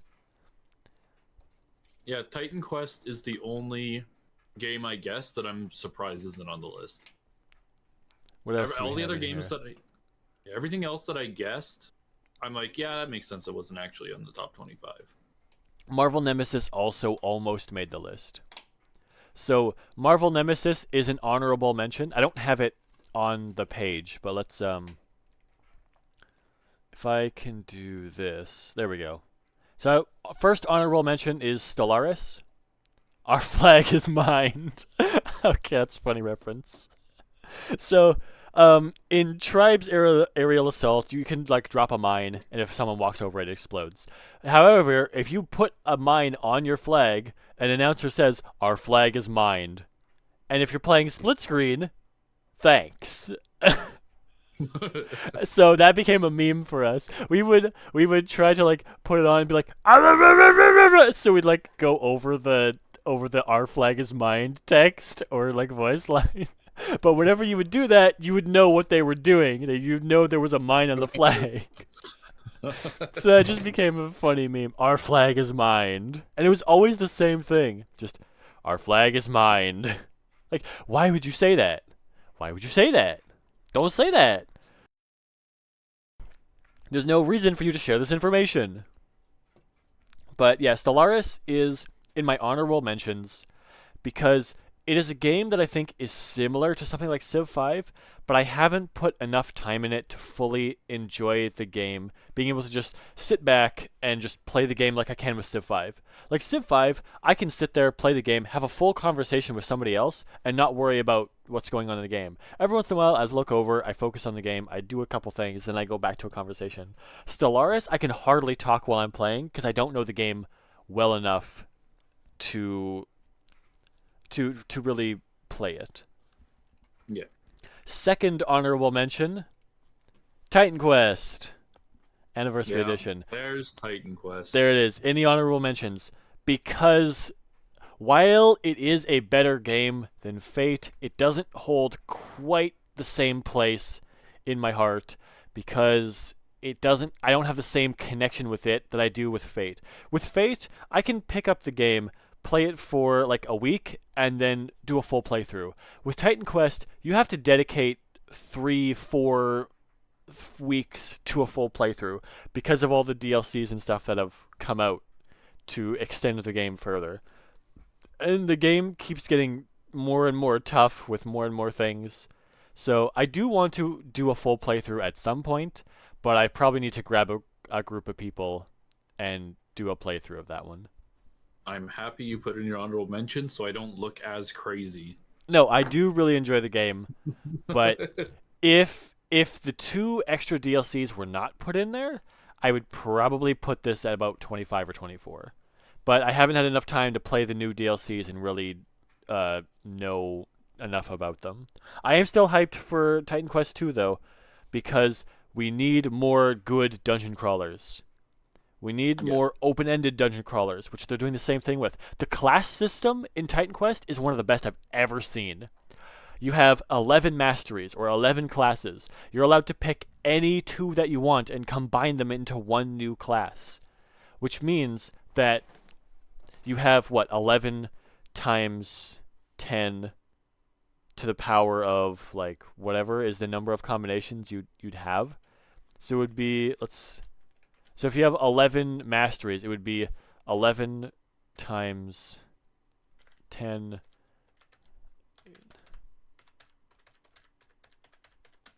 There. You have what, 39 million combinations, different combinations of masteries that you can do. Your your Something like that. one of your calculator buttons supposed to be your mute button It because is. you were going nuts cutting in and out. Yeah, if I press the multiply button, it does that. For those of you on stream who couldn't tell, I was spamming it while I was doing that. So I have divide on my numpad is mute, and the star key or the multiply key is deafen. So it does both. Honorable mention number 3 is Tabletop number- Simulator. Okay, yeah. Because Tabletop Simulator allowed me to multiply the audio by 0. Solaris is great in that you have multiple people playing the same Civ. It's very apparent, even the devs don't care about the system, though. Oh, yeah. Tabletop Simulator is a game that I think has brought me and a couple of my friends a lot closer to my love of board games. I play so many different board games, and I've introduced people to board games through Tabletop Simulator because it's like, hey, you don't even have to buy the game. Download this mod. We'll play it in like 20 minutes. They download the mod, we hop in, we play a game, we explain it, and it's all good to go. The controls aren't perfect, and that kind of pulls it away from me. If the controls were a little bit better, or a little bit more intuitive, it would be higher up on the list, but it's not quite there. It also quite isn't really its own game. It's a game within a game kind of thing. Like, you play Monopoly in this game, you play Risk in this game, so it's a bit of a different thing. However, it reaches honorable mentions because I can show people Chaotic in this game. And you can do it for free. And because it's a dead game, you can't buy the cards anymore. Although I do have, like, probably over 1,000 cards. But I can teach people Chaotic, a dead game in this. But it doesn't matter because I really like it. I gotta do that at some point. Gotta teach people Chaotic. I gotta keep pushing it. Someone's eventually gonna say yes if I peer pressure them enough. Somebody eventually will. Someone eventually will. So yeah, I don't have a picture for Marvel Nemesis, but it is an honorable mention as well. And my last honorable mention, what do you think it is? Over the hedge. Over the hedge. It's not over the hedge. Show me over the hedge. What do you think it actually is? If I was to guess from what I have on my list, Could be anything. I It's think not. It's not on your list. There's your It's hint. not on my It's not list. on your list. oh boy,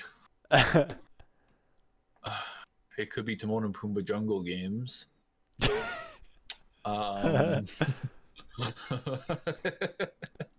What is a game that I've put a good amount of time into and still really enjoy but don't play a lot?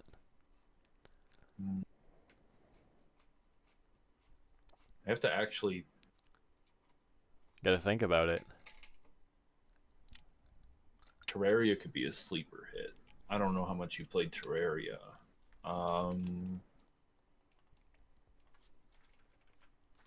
Payday 2 is already on your list, so it won't be Payday 2. Yep. Space Cadet 3D Pinball. Dude, that was a demo. I didn't know that. I didn't know that Space Cadet was a demo for a pinball game. That was a full game. You said you didn't put Lego Star Wars on your list, but maybe you made I it. did not. It could be Jackbox or GTA 5. Gary's Mod.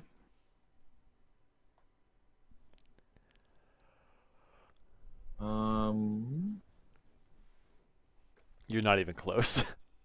Borderlands 3. You are not even close. You are nowhere near it. I don't know if you're gonna get it. I don't know if I will either. Orcs Must Die 2. Gmod is a good guess. Gmod is a good guess. No.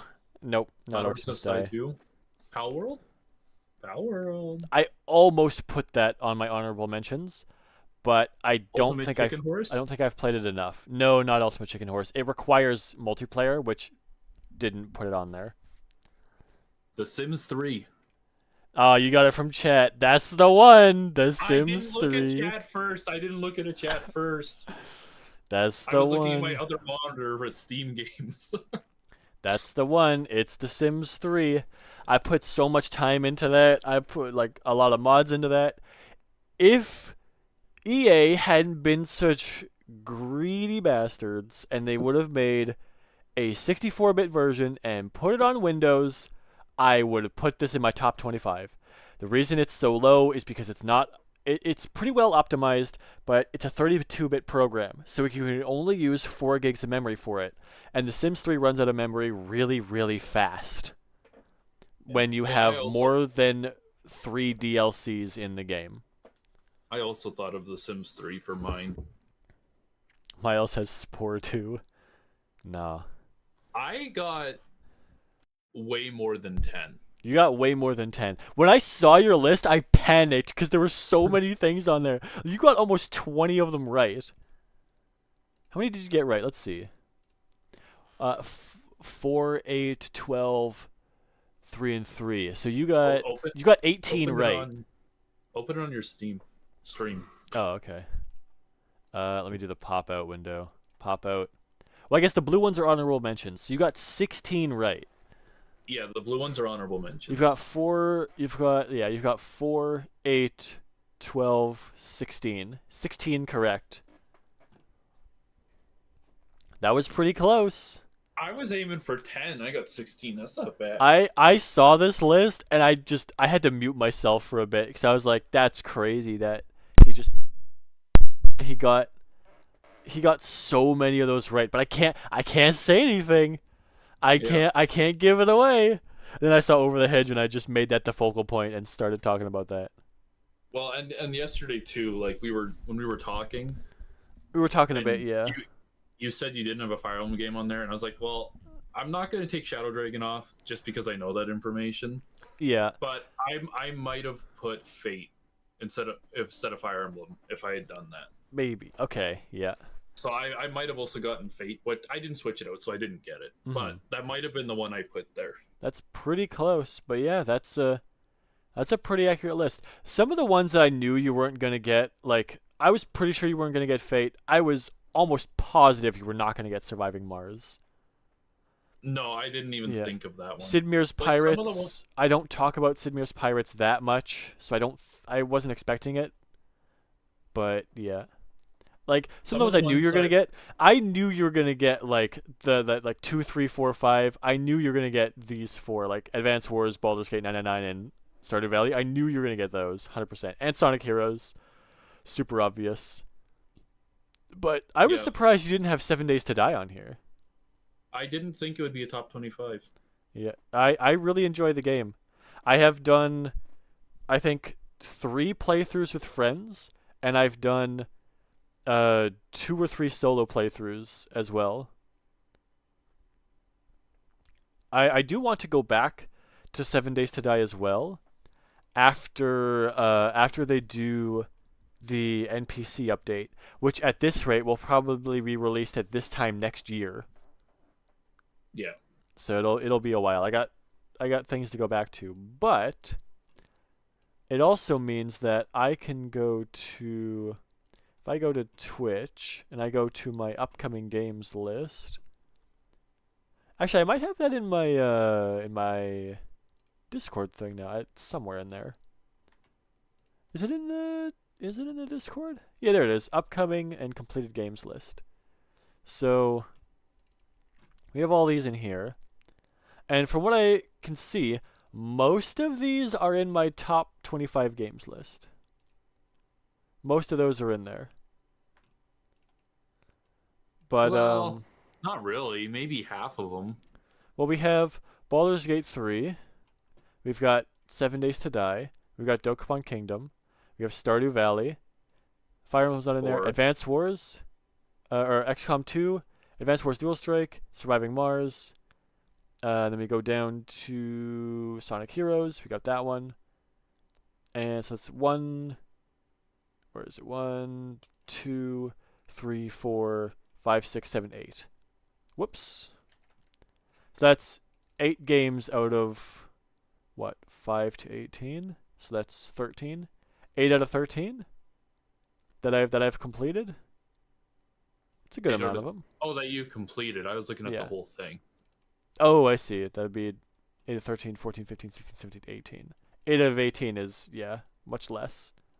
Yeah. I was looking at all the ones on the list.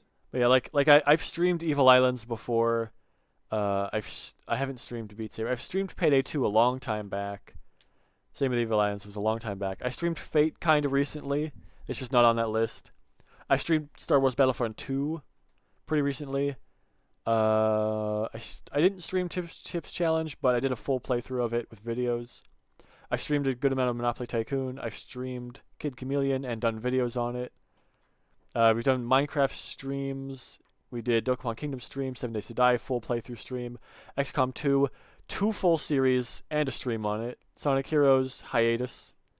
Stardew Valley did a full playthrough.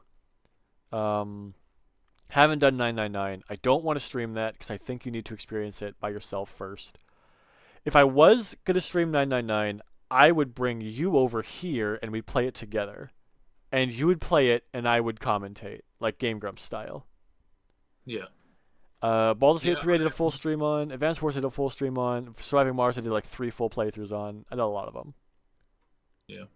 I'm kind of surprised, but at the same time, we do have a notable enough age gap for like games you grow up on. Oh, Like, yeah. It's not that big of an age gap, but when it's both of us have a lot of games we grew up on. Yeah. So that gap does make a difference.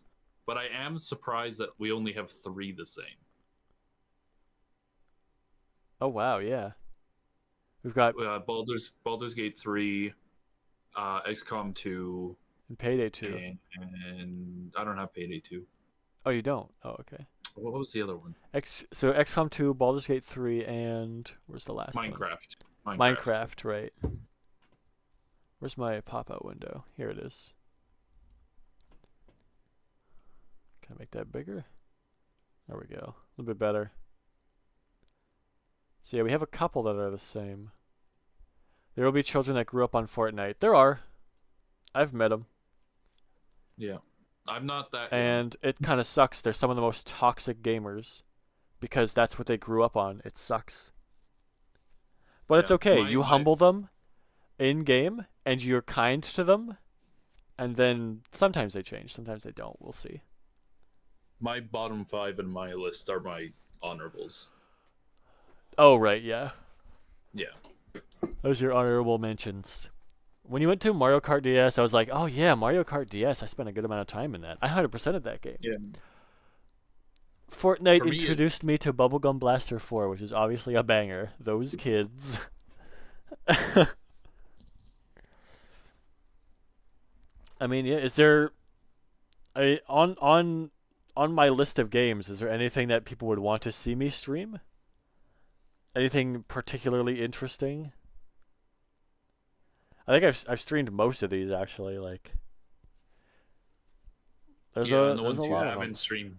Yeah, ones you haven't streamed, there's probably videos on your channel too.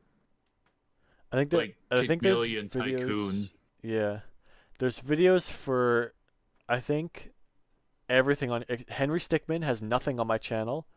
Beat Saber's got nothing on my channel. I don't know if do you have Payday 2 video? Yeah, I have Payday 2 footage in my GTA video, and I also have Payday 2 stream. I don't know if that's on Okay. YouTube, because that's when I was streaming to Twitch. So maybe not. In Evil Islands, you have a video. Evil Islands, I have a couple videos and one stream. Clock Tower, I've got nothing. So Clock Tower, Beat Tower. Saber, and Henry Stickmin have absolutely nothing. Guitar Hero 3 has nothing on my channel. So there's Does 4. Creeper World have anything in your channel? Creeper World 2 does. I did Okay. a partial playthrough. I don't know if a full one. Civilization. That's true. Civilization 5 has nothing. So we've got, let's see. Civilization, but every battle you have to play Battle on Battlefront.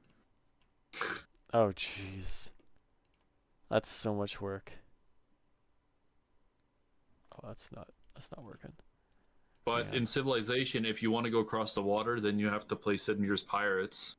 Oh jeez. We're not combining a million games together. Oh, I see. Civilization, but every battle you win or lose, you play battle in Battlefront. The win-lose determines your win-loss for your civilization. That would work better with Risk. You play Risk, and you're like, I have 8 troops attacking 6, so you just like set a custom game to a planet, and you're like, okay, we start with 10 troops each. You kill me 4 times, I kill you twice. Then we have 8v6, go. Civilization, but when you build a new tile, you have to build it in Minecraft. Oh no. When you want to collect from your farm, you have to play an hour of Stardew Valley. Oh no. I don't want to do that. The only games that I can really see working together like that is like something like Monopoly and Risk, where you spend money in Monopoly to get more troops for Risk. The longest series ever made. Yeah. Oh no, gets we so could make it boring. longer than that. We don't need to do that. How would you link those games together? Because you can't just throw a match in Civ. Like if I attack a tank with an archer, I'm not gonna kill the tank, even if I win in Risk or Star Wars Battlefront. Do they just have to delete the unit? Then my unit doesn't get XP. Then I still lose. I don't know, but we're gonna find a way to link all 25 of these games together. Oh jeez. 7 Days to Die, but every time you die, you have to read Dante's Inferno. Oh no. 7 Days to Die. but Every time you die, you have to beat a level in Chip's Challenge before you can come back. And in Chip's Challenge, every time you die, you have to level up in Dokapon Kingdom before you can go back to Chip's Challenge. But every time you die in Dokapon Kingdom, you have to play a full day in Stardew Valley. But if you die in the mines in Stardew Valley, then you've got to beat a mission in Advance Wars. And if you fail a mission in Advance Wars, then you got to play a mission in Sonic Heroes. If you die in Sonic Heroes, then you got to play Kid Chameleon. And if you die in Kid Chameleon, then you got to play a Payday 2 mission. If you fail the mission, you have to win a race in Sonic All-Stars Racing. If you don't win a race, you have to beat a song in Beat Saber. If you don't win that, you gotta do Guitar Hero 3. If you don't win that, you gotta do Creeper World 2. If you don't win that, stop playing games. You suck.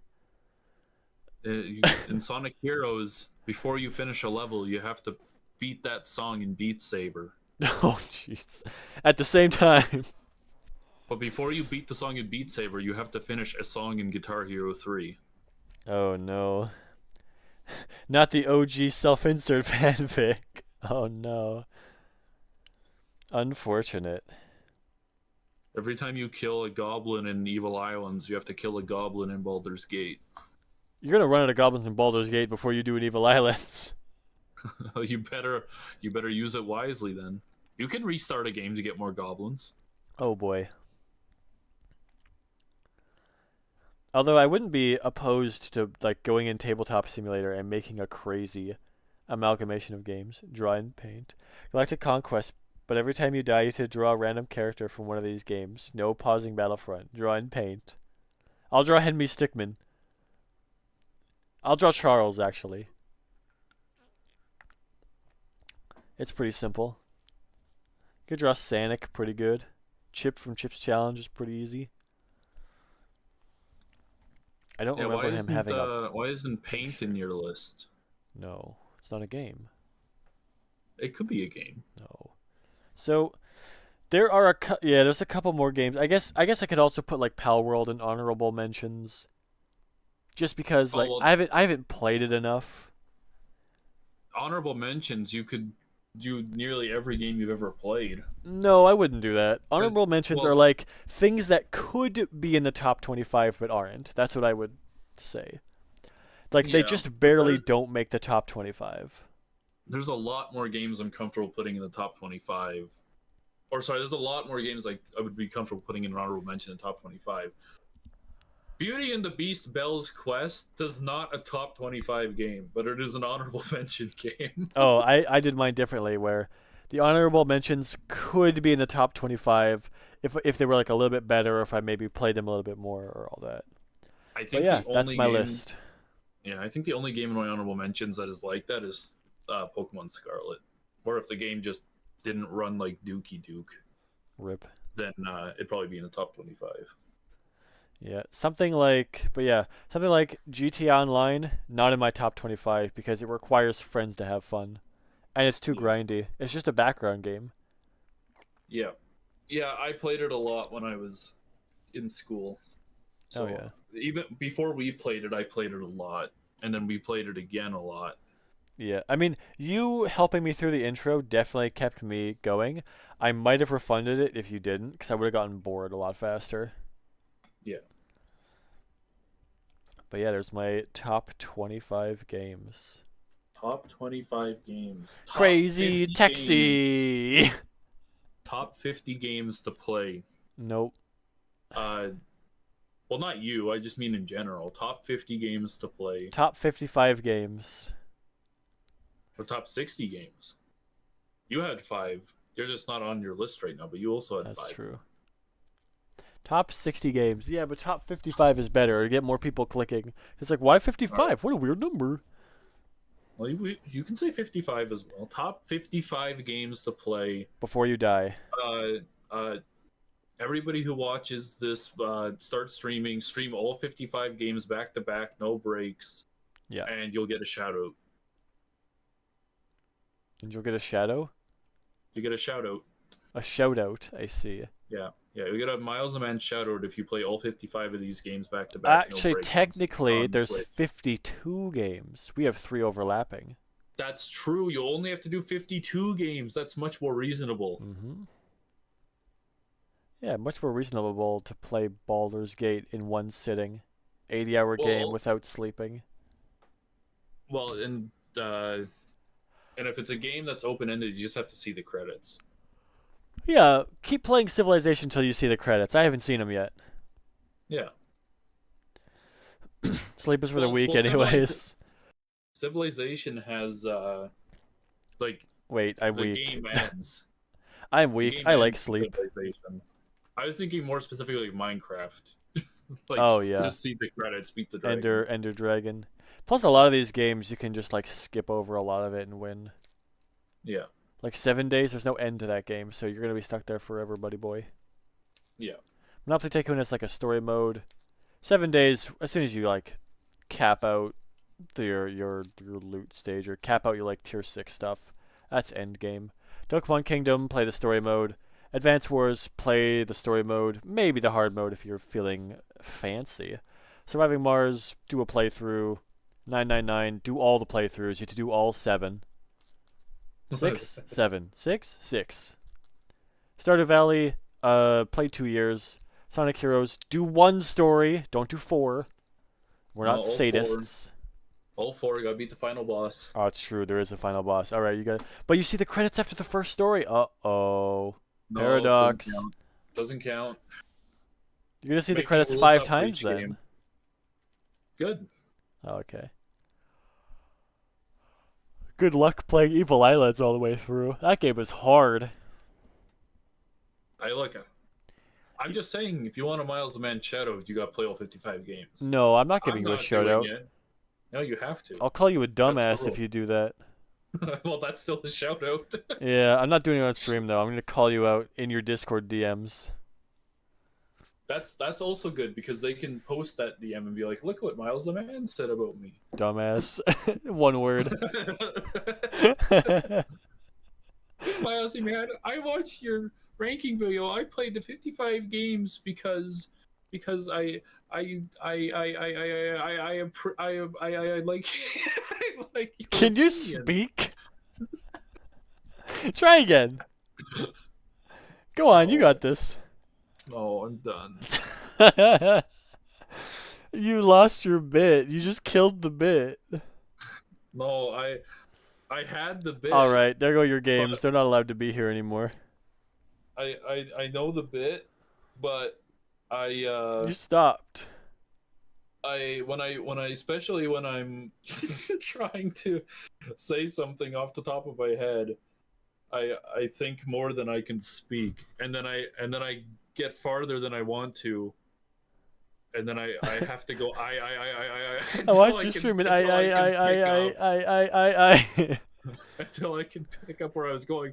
I was trying to formulate my sentence, and I still had to go while trying to formulate my sentence about why I go I. Have you ever had a dream that you and That- you that had was the and you one- could do that you want and you could do anything? The worst part is, while I was doing that, instead of thinking of my sentence, I was thinking about how people are gonna make fun of me because I sounded like that kid. I was surprised I got through that without stuttering. That was pretty good. I think I'm getting better at formulating my sentences. I think part of it is just I'm slowing down and just taking pauses rather than just continuing to talk super fast and then thinking and then going and then just keep going with the and then thinking about instead See, of that I'm stopping and I'm just pausing every so often instead of using filler words. It gives my brain a I'm chance to catch up and it gives people a yeah. chance to process what I'm saying really instead of just and like I think Yeah, it just flows better. I'm trying to not say as much, but by not saying as much, I'm going I. I No, see, when I'm thinking, I'm just thinking of my favorite Monkey Ball character. and I will always love you. That's what he's doing. Or he's And doing the or he's doing the oh, I oh why I. So many bits we can make with this. This is great. I'm glad you did that on stream. I'm sorry. I'll drop it if you're actually uncomfortable. I don't care. Okay. If I like doing eyes repeatedly than saying because at least it's funny. At least it's funny. Yeah. It's like, what are you doing? I'm sorry. Brain stuck. Yeah. All right. That's my top 25. Top 25 donkey. Done. Top 25 done. Top 25 done. Loading screen. Yeah, top 25 games. So I guess I gotta release my schedule for this week now for games. I'm not doing Sonic Heroes, so I'll have to do something else on Friday. Something else, he says. Yeah. We'll see. I will leave it up in the air. I don't know what I'm doing yet. I'll have to wait. Worst 25 game list when? No. That's too hard. Worst 25 games, but they have to be games you've actually played. That'd be easier. I don't know if I could do Yeah. 25 though. I don't know if there's 25 games I despise. Well, they didn't say despise. He said worst. Or just not like. I wouldn't want to put a game I like on the worst games list. Well, then just play something random so you can put it on the list. Let me just quickly play that game you sent me. Massive Cleavage versus Zombies. I'll put 1 minute in it so I can put it at the bottom of the list. Yeah. I've never touched Or- that game. or So go to for context on stream, every once in a while we send each other joke games that are like 50 cents or less on Steam. And like I've sent people like a game called Nimble Bun, which is a rabbit platformer, and this guy sends me a game called Massive Cleavage versus Zombies and says you have to play it on stream now. And I'm like, "No. I'm not playing that on stream. I have never opened the game to this day. I've never installed it, but it sits in my Steam library as a stain on my library. But I'm not going to remove it because then he gets his money back." I'm joking. You wouldn't get it back anyway. It's too late. Not anymore. Did you say Massive Cleavage versus Zombies? Yep, that's what he bought me. That's what the game is called. That's what it's called. He gave it to me, and I'm Oh. not playing it. Sometimes titles can be deceiving. It could be in your top 25 if you play. No, it's not gonna be. It's not gonna be better than Battlefront 2. You don't know that. You didn't try it yet. I'm not gonna play it. Yes, Debidio, that's exactly what I said. Absolutely. I'm not playing it. 10 games Never that you say have never. played. The other has to guess whether you like or dislike it. Oh. What if it's about swords cleaving zombies? I'm pretty sure it is about somebody with a sword. It means cleavage, like to cleave. Exactly. You both went for the same thing. You guys got same brain. I'm pretty sure it's both. 10 I games that think you you're have right. that you have played. The other has to guess whether you like or dislike it. That could work. Or like That could work. or we do like 5 games we like and 5 games we dislike that we haven't really talked about, and you have to guess whether you actually both- like them or dislike them. Or like Well, both. top 5 guilty pleasure games, like games that you're like, yeah, I like this Oh game. no. Not in that way, but like I like this game, but it's not typically like what I'd play, or it's like a junk food game. Like I play it in the background while I watch YouTube or whatever. Just a game I just like really like, but is not like me. I don't Doesn't know. doesn't that doesn't mean it has to be a sexual game. Don't do that. I don't know if I have anything. That you're just like you just like playing, but it's not really like you. Well, because that's I don't know, think oxymoron's the right word, but if you enjoy a game, then it's like you. I wouldn't say that. I would say that if you like it, it's like you to like that. You I like would it. put this game in there. I am not a 2D fighter person, but I something about this game is I kind of like it. Yeah, there's But I'm something not. about But it. I'm not. It's the Ruby characters. That's what it is. Because I like the characterization. Well, well, see, there you go. You like Ruby, Although therefore the game that has to do with Ruby, you're gonna like although because not you like not Ruby. not anymore. Because now they just kind of shoehorned fan fiction into the show, and now it's not as good. And they replaced a voice actor because he had false allegations spread against him, and then I never forgave them. You gotta do what I you gotta haven't do. watched the show since I think season 6. I think they're on season 9 now. I haven't watched it since. Actually, no. I think I watched maybe part of the season where they changed the Crow voice actor. He is trying so hard to imitate the previous voice actor, and it is very obvious, and it's not even close. No offense to the new voice actor. Honestly, I think what they should have done is they should have killed that character, written him out, had him leave for a bit or something. Get rid of him. Don't put him back in right away. You should have just changed it. Should have changed the story. They what they should have done is had if the character's name's Crow, he should have been in a Yeah. house, and the house caught fire, and he was inside the house when it caught fire, and he escaped. But he had so much smoke inhalation that his voice got changed forever. You could do that. But his voice was already like gruff and like a Well, little that's like okay. things like Make it that. more gruff. No, you can't really. The You new voice is can. not as the new voice actor isn't Well, quite as much. yeah, but if you're gonna do that, then you just get a voice actor that can do They it. just remove the Yeah, voice. You could do that. Yeah, yeah, just do do it. that and then just have him like mouth something but nothing comes out and it's like, "Oh, he can't talk." And then you just like do that for a Yeah, season, wait to see if all that stuff with the other voice actor blows over and then bring him back. Don't just excommunicate with someone because of allegations, you scumlords. Anyway.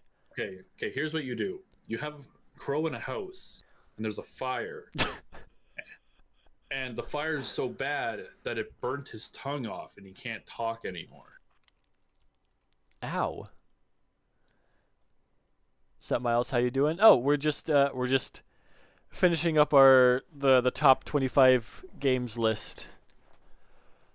These are my top 25 games of all time. Bottom right, Star Wars Battlefront being 25. Going to the left, so this is 25 down here, 24, 23, 22, 21, 20. Ending at the top left being my favorite. Although with my top two, the top two I could flip around either way, and like 2 and 3 I could flip around either way. Like I wouldn't put Baldur's Gate 3 at the top, but like depending on the day I could flip a couple of those. But yeah, we were just finishing up our top 25 games. This has been the adventure. His entire head burns off. Now you recast the body but keep the voice actor. Wait a minute. But the voice actors what they don't want. You know what? Okay, he's in a house. There's a fire, and the fire is so bad that he loses his entire head. But like the chicken who had his head cut off but still lived, Yeah, you just have him live like that.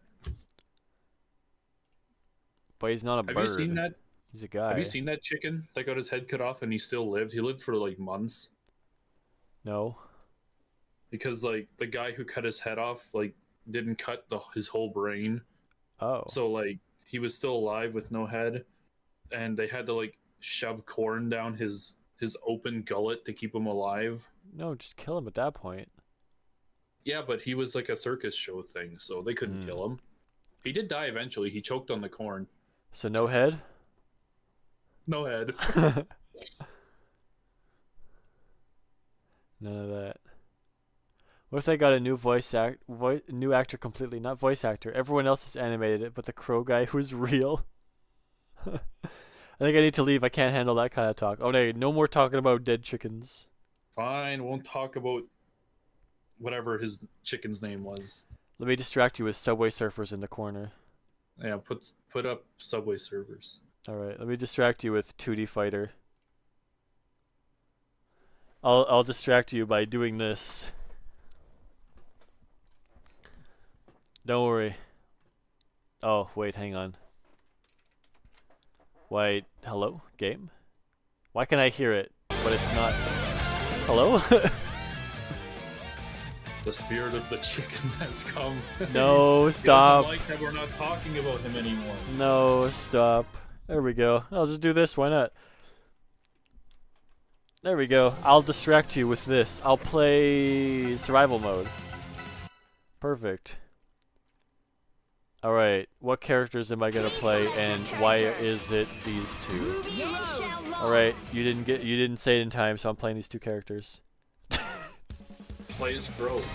You can't, he's not in the game. And I didn't buy the $60 5-character DLC or whatever. It's not worth it. Did it have Crow in it? No, it had Neo. Well, Ruby? Neo.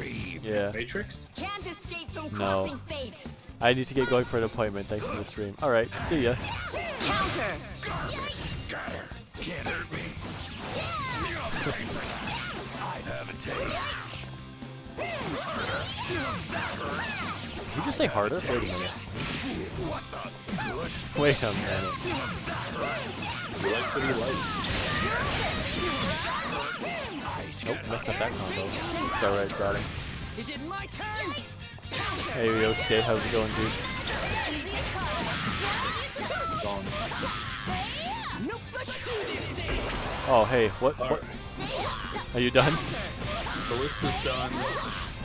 It's almost supper time. Fair enough. Time to eat. Time to eat. Yeah, I'm gonna end the stream right away. I'm just doing one of these, because why not? Ruby. Alright, we're done. Game over. Done forever. Last stream. Last stream. Dead game. Dead game. Dead stream. No Alright. stream. I will post my stream schedule for this week. Probably... What time is it? 16:47? Probably within about the next hour or two or so. I still gotta figure out a game to do for Friday. We'll see what I pull out of a hat. But A green hat why a green hat? with an L on it. No. A green hat. No, we'll see. And the name you picked out was a mansion. No, probably not. Maybe I'll do Sims 3 or something. There's green in there.